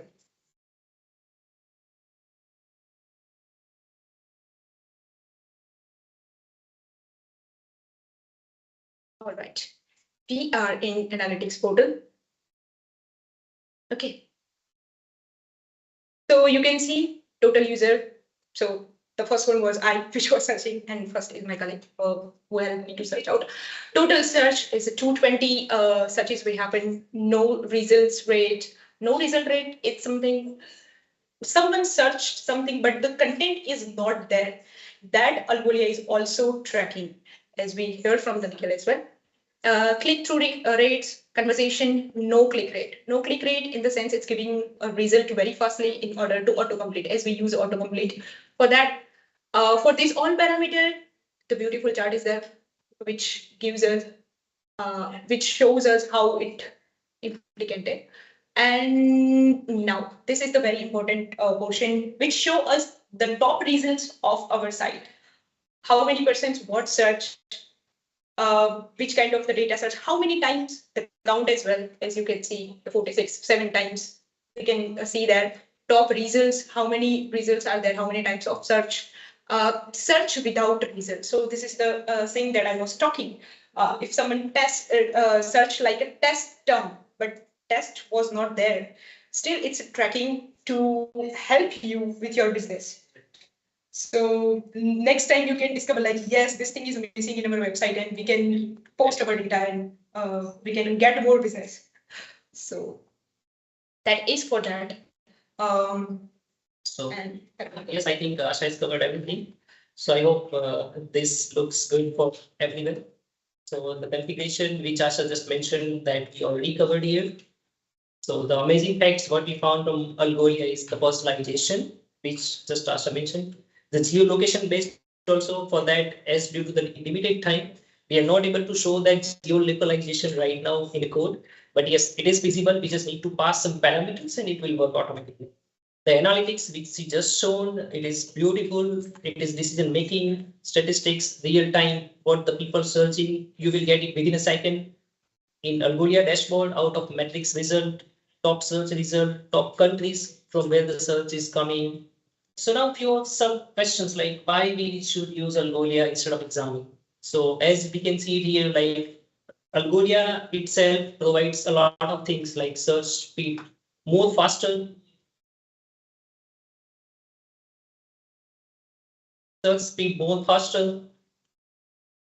geolocation based search, personalization, autocomplete in just a millisecond, analytics, typo tolerance, searching. So now we have curiosity, like who are the customers who are staying in Algolia since long. So the first one is a giant Adobe, which we have received all those details from Algolia's official website. So content courtesy goes to them. The Salesforce, Coursera, there is a nice case study of Coursera. They found like how many of the customers are searching for which courses, which is not available on our portal, which they can also take some decision and put up courses on the next release. So that's it. And This is one of my best photo. In first food garden, the pizza curry goes to Umbraco headquarters Flickr account. So we are open for questions.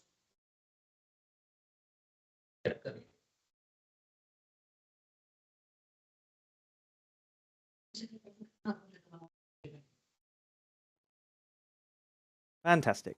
Thank you very much, Team Giriraj Digital. It's great, as we said, to have our first speakers from India. I think we've actually lost your video, so I'm not sure if we can get you up on the screen. I don't know if you can reshare your webcam or something. It would be lovely to have you on the screen. Yeah.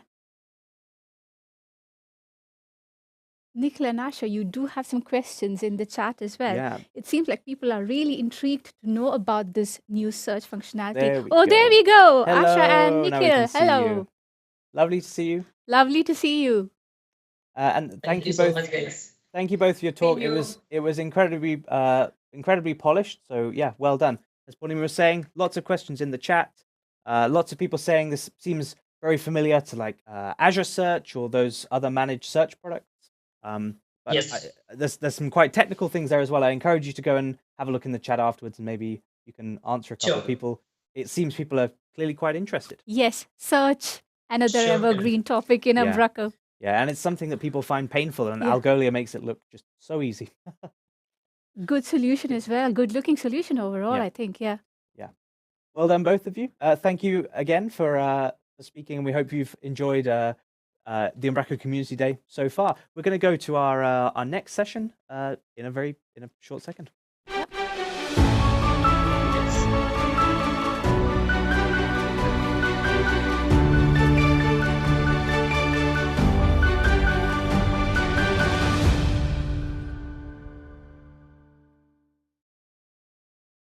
Fantastic. So, yeah, it is kind of lunchtime. So we thought we'd have something a little bit different. And you've got a great opportunity now if you're watching along at home or on your lunch break. You can code along and you can join in with this session, hopefully. So, Niels, welcome. Lovely to have you here. Hi, thank you. Hello, Niels. Thanks for Hello. having me. It's really awesome to see you here. And well done for repping the Umbraco t-shirt today on Umbraco Tuesday. Oh, yeah. Yeah, Great job. you said to wear color, so I thought this was as colorful as it gets. Yep, that looks really awesome. So we're talking about the block grid editor today. Is that what you're going to be showing us? Yes, that's right. Yeah, and we are not just talking about it; we are getting hands-on. It's Brilliant. sort of a workshop. So Cool. So people in the chat, get yourselves ready. I believe, Niels, how's this going to work? Have you got some resources to share with people? yeah, that would be part of the initial introduction of the workshop. But I'm not sure people will be able to follow on. But it will be useful to know that you can follow on, and there will be resources that you can build onto. I've been told that. It will all be I've been available told that later, it was and you can pause and play as you please. Yeah, and it will be available on YouTube later, right? Yeah, absolutely. Yeah, absolutely. Cool. So maybe for some it will be best to watch it now and then try to follow along later. But please do as you find. Fantastic. fitting. And as we go in the chat, maybe please drop in any questions. Niels, if we feel like there's a lot of questions and maybe it would be worth asking you some of them, we might jump in and ask you. But otherwise, we'll maybe grab you at the end for a second, go through some questions. Yes, and I'll try to keep a look at the comments as well as awesome. we go on. So you're doing our job for us. Yeah. Fantastic. Yeah. That's well, a pro. yeah, clearly a pro. Whenever you're ready, Niels, off you go. Yeah, thank you. And I'm not sure I will succeed watching the comments, but so please we'll help keep me an out. eye as well. It's don't fine. worry. Thank you. Okay, but let's see if I can figure out to share my screen. 2 seconds.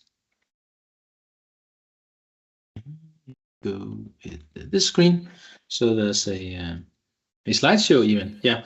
So the name of this workshop is Tailor the Block Grid Editor. And yeah, as we just talked about, it's a workshop, but I don't necessarily think that you can follow along in the speed. So I hope you'll be watching this later on YouTube, where you can pause and rewind. So If you don't already know me, my name is Niels Lyngsø, and I'm a UI and UX engineer at Umbraco. And what that means is that I'm a digital designer who's also a front-end developer. And I'm doing a lot of the product design at Umbraco for the back office.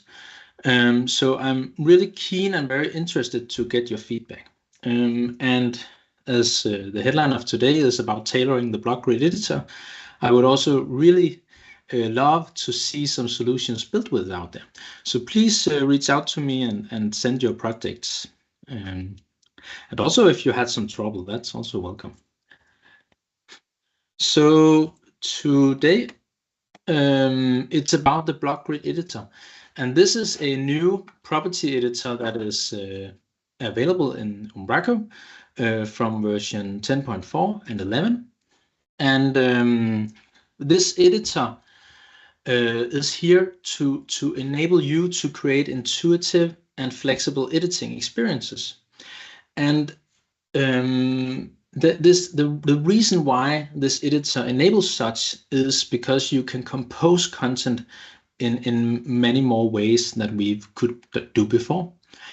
And that's mainly because of the ability to nest blocks within each other in the same editor.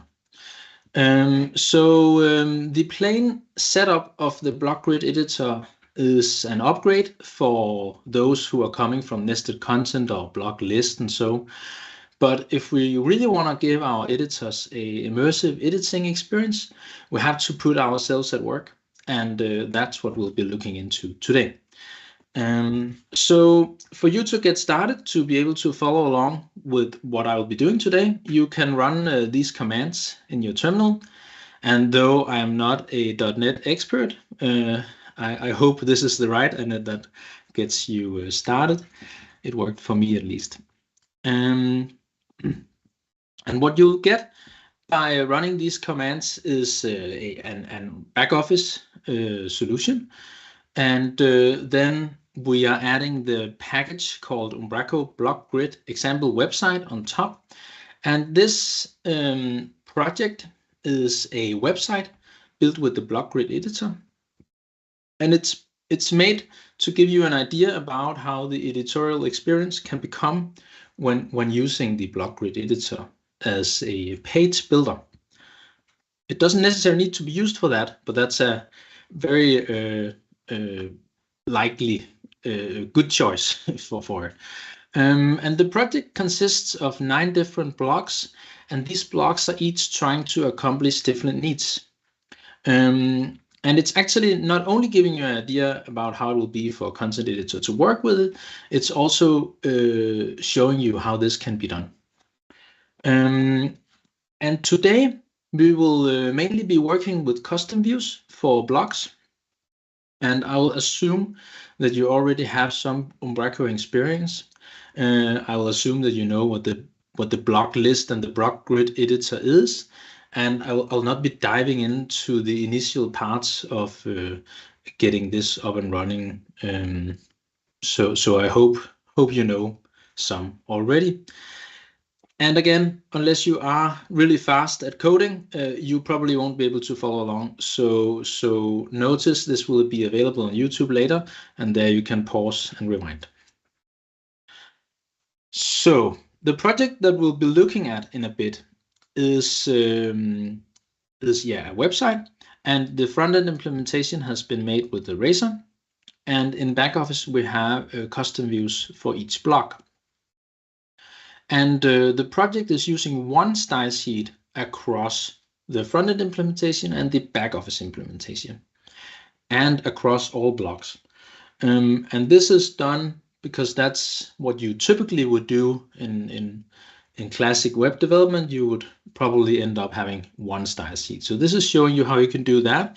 There's also great options to do otherwise, but this is how it's done. Oh. 2 seconds. We'll just see how we can navigate. Yeah. So I have the project running here on my screen. This is the front-end development. And as you can see, it's a pretty classic website with some sections going all the way across. We have images and text. And nothing really different than you know from most websites. There's 2 pages to go through, and these generally showcases the blocks that are available here.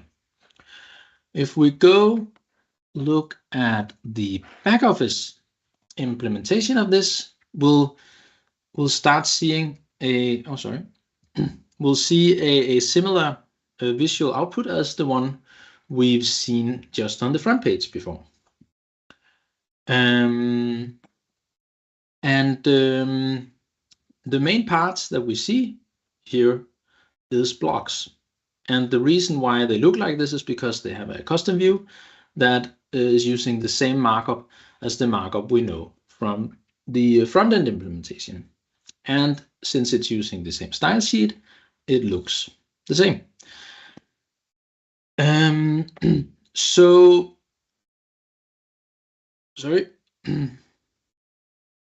Yeah. That's actually quite great that we can see the blocks as they would appear on the front end, and we could have done that with the block list editor as well. But where we start seeing a difference is that we can have blocks that holds other blocks. So in this case, the 2-column section block is a block that holds other blocks within, and we are making this happen through areas. And areas can be seen as subgrids that are defined on a block. And in that way, this block establishes a fixed layout that we can put our content into. And an area is not just for one block, it can be for multiple blocks. And mainly what that enables us to do is that we can easily rearrange our blocks between these areas going across, and even between other blocks as well. Yeah, and these, since there was 2 areas in this block, we have established a layout that consisting of 2 columns basically, and that's why this block has been named the 2-column section block. But we shouldn't generalize our blocks as layout blocks or traditional blocks, because there is no dictated structure from the block grid editor. That's up to you to define and utilize how you want it to be. And a great example of that is here in the top, where we have a hero block. That's not placed within a layout block. That's just placed in the root of our content, and works sort of independently. I just want to jump ahead and show you another type of block that we have in this project, which will be developing something similar to. So on this page, the service page, we have a 1-column layout, contains of some text, and then we have some cards here. And the card has been configured to go in 2 sizes, enabling the editor to scale a block. And what we'll see is we'll have a little drag handler available here, and we can suddenly drag a block. And what is nice about that is that editors don't need to spin up a large, a small or medium block. They can basically just drag the block they have, move it around. So that's going to give the editor way more flexibility in terms of trying out how they want their content to be. And that's actually the thing we'll try to implement today.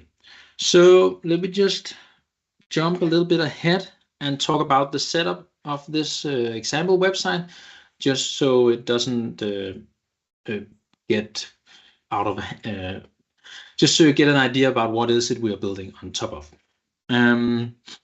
So this was some documents, and they are using a document type that we here call the block grid, and it's basically holding one property that's using the data type called block grid. And this is the setup of the block grid editor data type that we've seen. you can see the 9 blocks listed here. They are grouped in 2 of them are in a group called layout, and the rest is in the group called content. It's a 12 column grid in the base, and that's the default that we come with.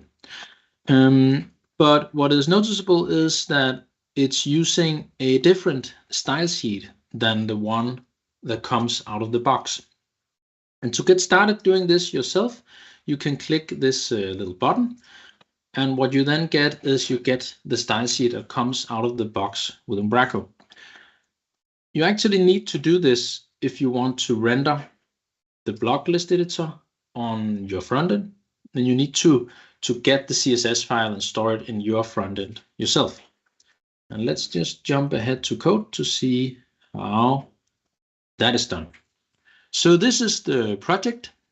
And in the VVV root, we have a CSS file where I have put the copy of the block grid layout style sheet. And this is actually not just a copy, this is the full style sheet for this project.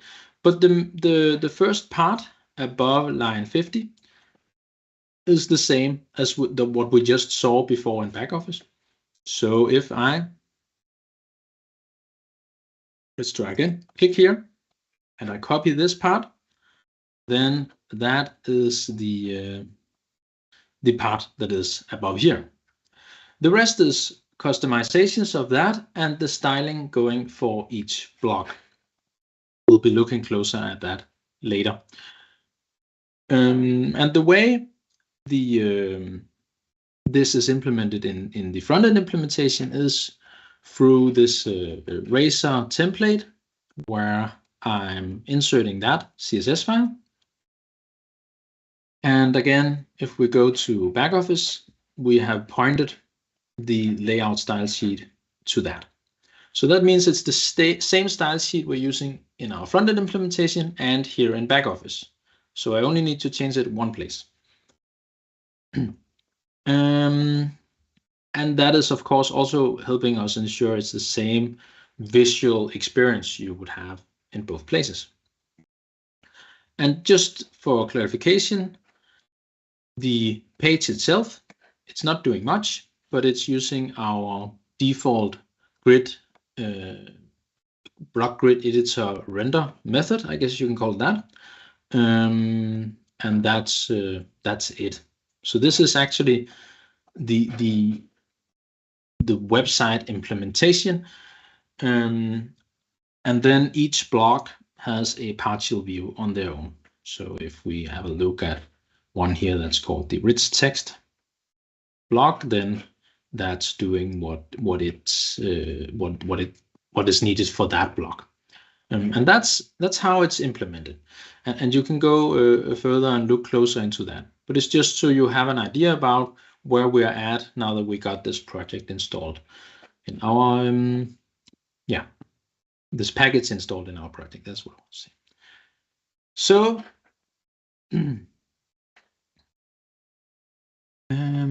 2 seconds. Let me just figure out where I was at. So to get started with the workshop, I want to say that we have a client that is coming along and wants to get another project in this website, another block, sorry, another content type to put into their website. And I'll just get started doing that right now. So the block that the customer wants is one to represent a product. So I'll go ahead and create a new block and create a new element type for that. And I want to call it product. Let's just call it product block. It's gonna contain a little bit of information, like we want a title for that product. And we want a description.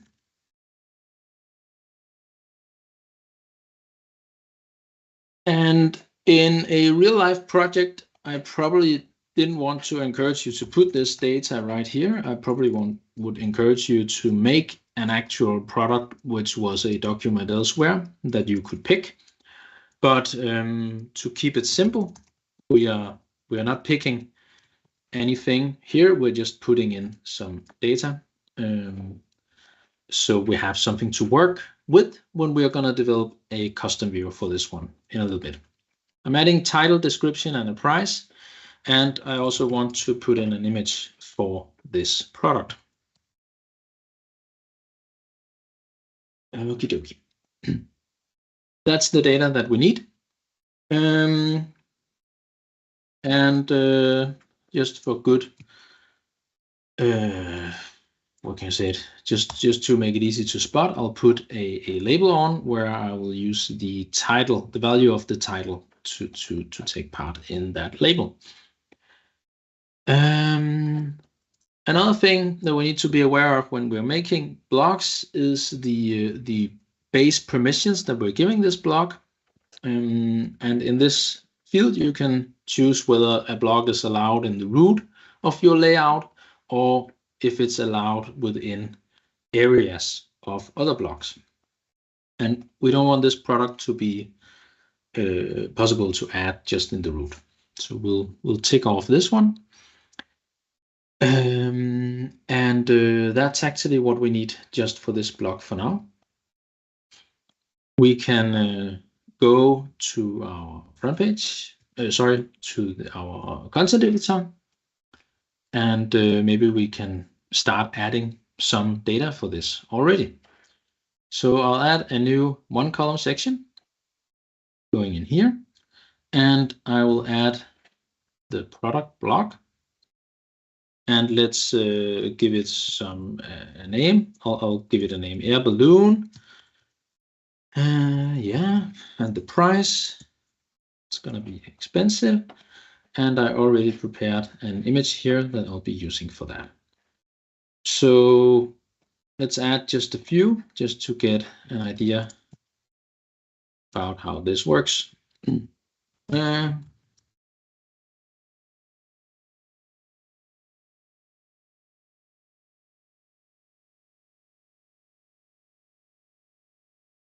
And yes, I cheated a little bit by having these free images ready here already. Okay, so typically these would be placed close to each other, but because of the styling of this project, there's some gap added between items in this one column section. But what you'll see here is that they are not that interesting to look at. Let's just save this, and then we'll go to code to add a custom view for this block. How I've been doing that, or the way I'll do that, is within the app plugins folder. I'll make a folder where I want to have my custom views. And what this project already has done for us is that there is a Umbraco block grid folder that has some block views. And within that folder, I will now make one called product. Let's just call it product.html. When we're writing custom views, we're writing AngularJS, and I hope you already have a little idea about how that goes. But other than that, you should be fine learning how to do so, at least. So for this product, I want to show the data that we have entered. So the editor has a good overview of the product before they open it up. You can say here they're only able to read the headline of it, but if they were concerned about prices of products, then they would have to go in and read that and exit again. So we want to make sure all the data is available, and that actually counts for custom views in general. I have to let's just stop for a bit and talk about what you need to do with custom views, because you don't need to make an experience that looks exactly like the front end of your website. That's what we're doing here, but you could do something that looked partly like your website if you did it in a proper sketchy way. We have this design term called skeleton, and we often see it when we are loading things in modern apps. But you could implement your custom views like that if you didn't want to do full implementations. You could also have a screenshot or some sketch image that gives you an idea about what it is, and then just present that. And in some cases, the data that you want to put into the block grid editor is not necessarily that visual. So you could also maybe be interested in making your own UI that will illustrate what a block contains. So it's up to you to utilize this how you want to. Okay, so let's continue. I'm adding a div and I'm putting a class onto it. I'm adding another div because I know I will need this for later. In general, writing custom views is a front-ender's job, you can say. It's HTML and CSS that we are putting in, and then there's a bit of data binding. So of course you need to know where your data comes from and how you get it in the right format. But once that is solved, it's down to HTML and CSS to get the right look.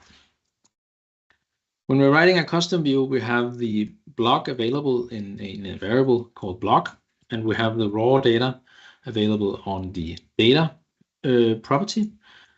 And in that property, each of the properties of the block is available through the alias. So in this case, I want to print the title here. Below, I want to print the description. I'll use a p tag for that. And then we have the, let me just copy again. We have the price as well. And that's the free textual data pieces that we have on our blog. Let's just go to backups and try to see how this would go. So the way I add a custom view to my blog is that I navigate to the data type configuration. I open up my blog and I can go to the advanced tab, and here I'm able to pick a custom view. I stored it right here under product.html. Try to save that and see how that looks. So now we have a little bit more information, but it's very unstyled, you can say. Not so interesting to look at. And now that we're talking about styling, it's relevant to be aware about that each block is rendered within a shadow DOM. And what that means is that the styling from the layout style sheet cannot affect, or it can affect, but it cannot target the content of a block.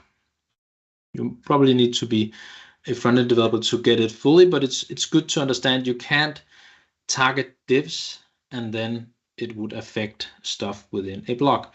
So the styling that we get within our block is working like a document on its own. So if we want our block to use the same style sheet as the rest of the project, I have to pick it in here.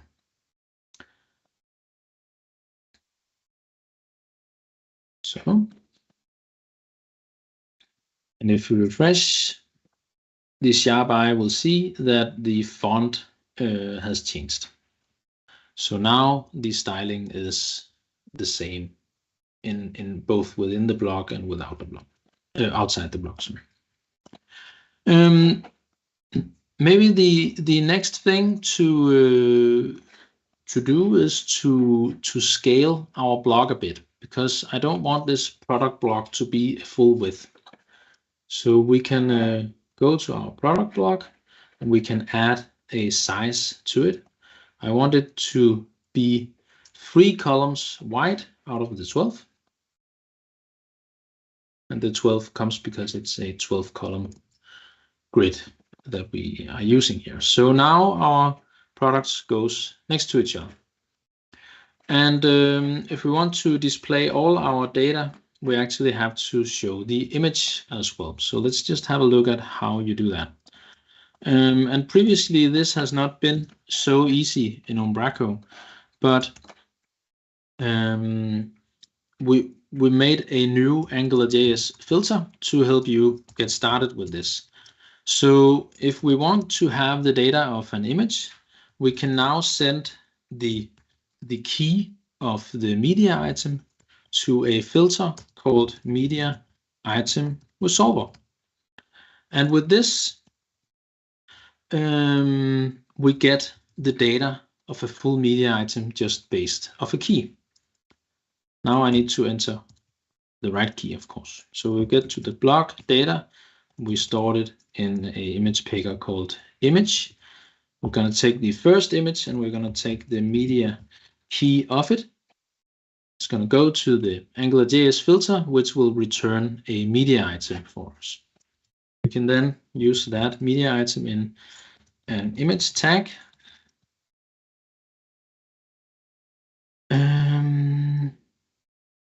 And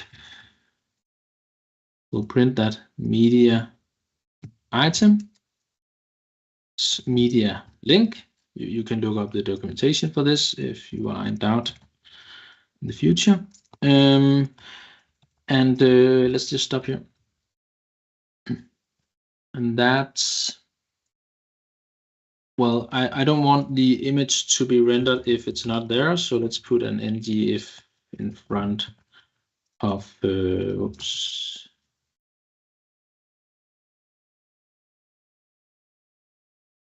Like this. All right. And if we want to be nice and we really want to do that, we have to make sure to put an alt text as well. And for that, we can use the name of the image for now. It would probably be more right to use a different value for that, but we don't have that at this moment. And I also want to make sure that we don't drag the image. Now that we are in a custom view, we don't want the cursor to be able to start dragging the image. We want the editor to be able to drag the full block, so we can add draggable false to the image tag. That's a specific need just for the image tag, because the native browser enables you to grab an image and move it out of the browser. Okay, let's see how this looks. Whoops. And there we go. That was a really big image, but it's here. So to get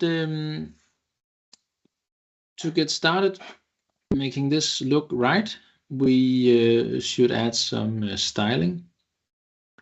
And actually sorry, let me just jump back for a bit. We need to do something else. Every time we're using a media item, we should make sure to scale it so we don't get the full size. That's part of the problem that we're seeing here, is that the image that I picked is in a super high resolution. So let's make sure always to scale our images, and doing it in this way is maybe not the right way always. So please do what you normally would do in your front end, and make sure to do similar here in the back office custom views. Okay, let's see if that helped a little bit. Still quite big images, but we have a better idea about what it is. So let's add some styling for our product. So we have this main style sheet that contains the base for the layout. There's some additional stuff for the layout that is specific for the project. And then we have each block written down here. Just as a typical old school web project, we are identifying things by their class, and that's how this is done. You don't need to do it like this, but I've chosen to do so to make it simpler to understand how things are connected. And in this case, I have the product class. And let's see. I want to make sure that the image is not too wide. So I'll target the image tag, and I'll ask it to be 100% wide. And since maybe I didn't do that actually, let's just check. Okay, I did pick the style sheet, so everything should be good. What did happen for me here is something that's actually very important for me to tell you, is that back office is caching way too hard, at least for this scenario. So I'm not able to get latest. What I can do is I can open my DevTools, go to network, and check off disable cache. And this enables me to hard refresh and get the latest version of my style sheet. So this is way better than what we had before. Now the image tag is 100% wide. And let's just put in some more styling just to make it look nice. So I'll just copy some things here. It's basically adding some padding, removing some margin. The description gets a thinner font with a slightly gray tone, a little bit of spacing beneath, and then we make sure to make the price in the fat font. Let's go ahead and see how that looks. Didn't I save it? Let's just check what I did wrong here. Product info.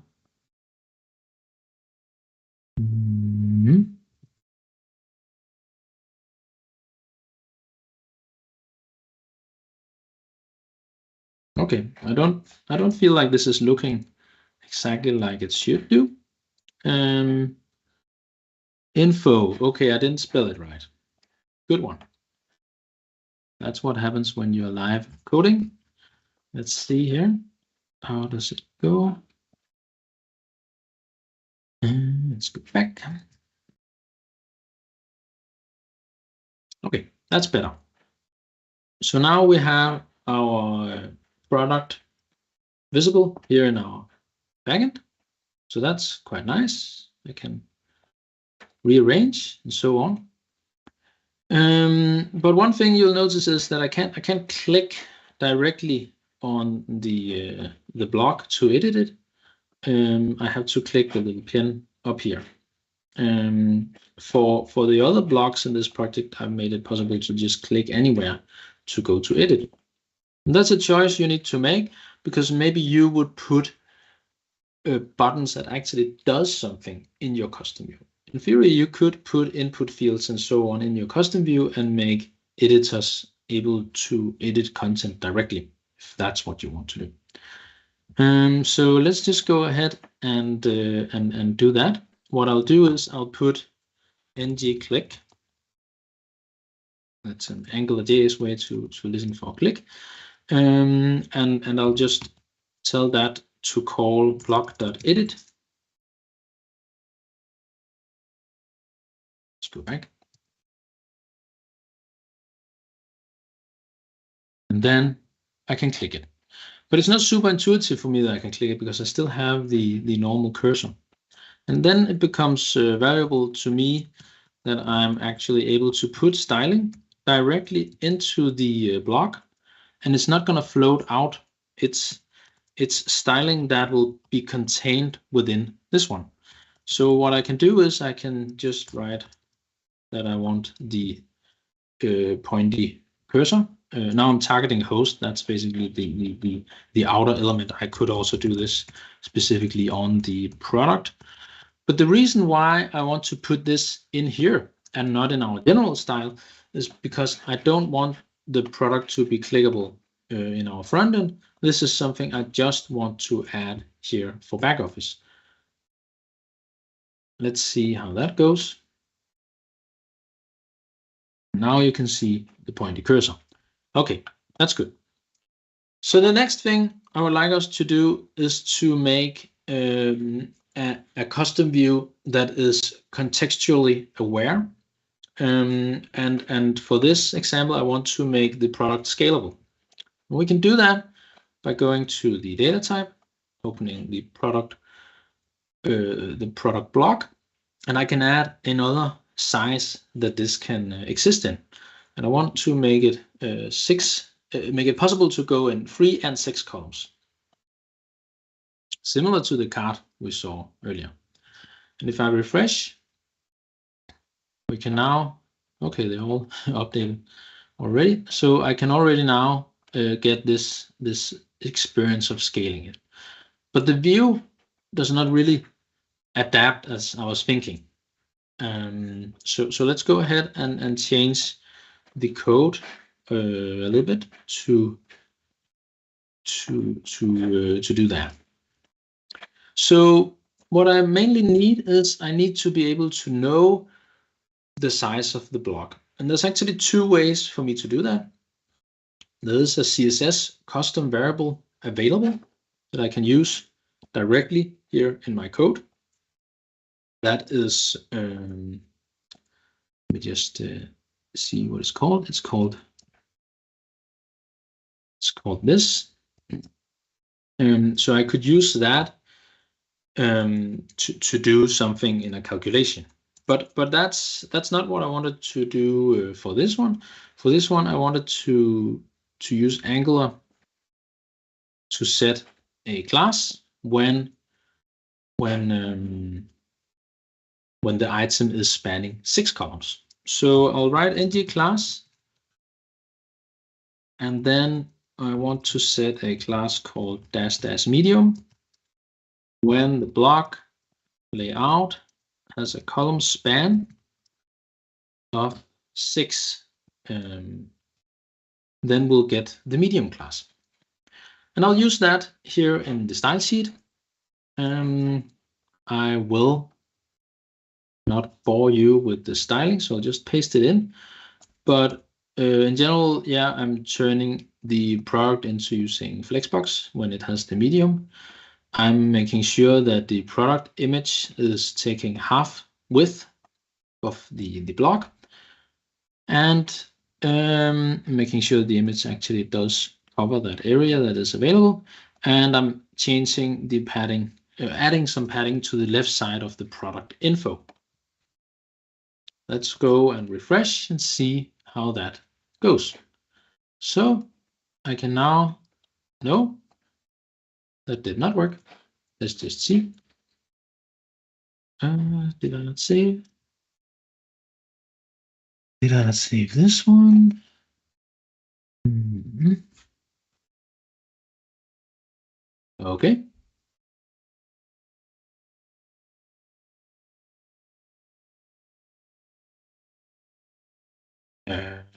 Okay, something does happen. It does sort of what I wanted, but not exactly. So let me just go back to my code here to see what is going wrong. I might need to go here to my copy actually to just get this part. I'm not sure I made my notes in the right way. No, that's not it. Sorry. I want to get this part.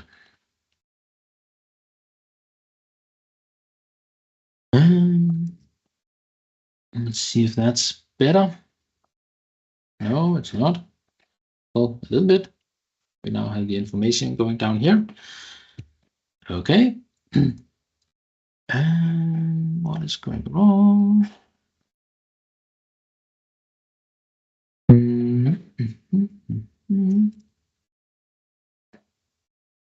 Let me just steal this one. Let's just see here. So it's good that I made this, if everything goes wrong, copy, because that's live. You're coding live, and it's still not doing exactly what I wanted. That's actually a little bit annoying. How come? So the width is supposed to do that. Okay. Oh, now I know. Okay, I didn't implement this class. Okay, so to make this do exactly act exactly like I wanted, I need to wrap the image in a div. That's at least the solution.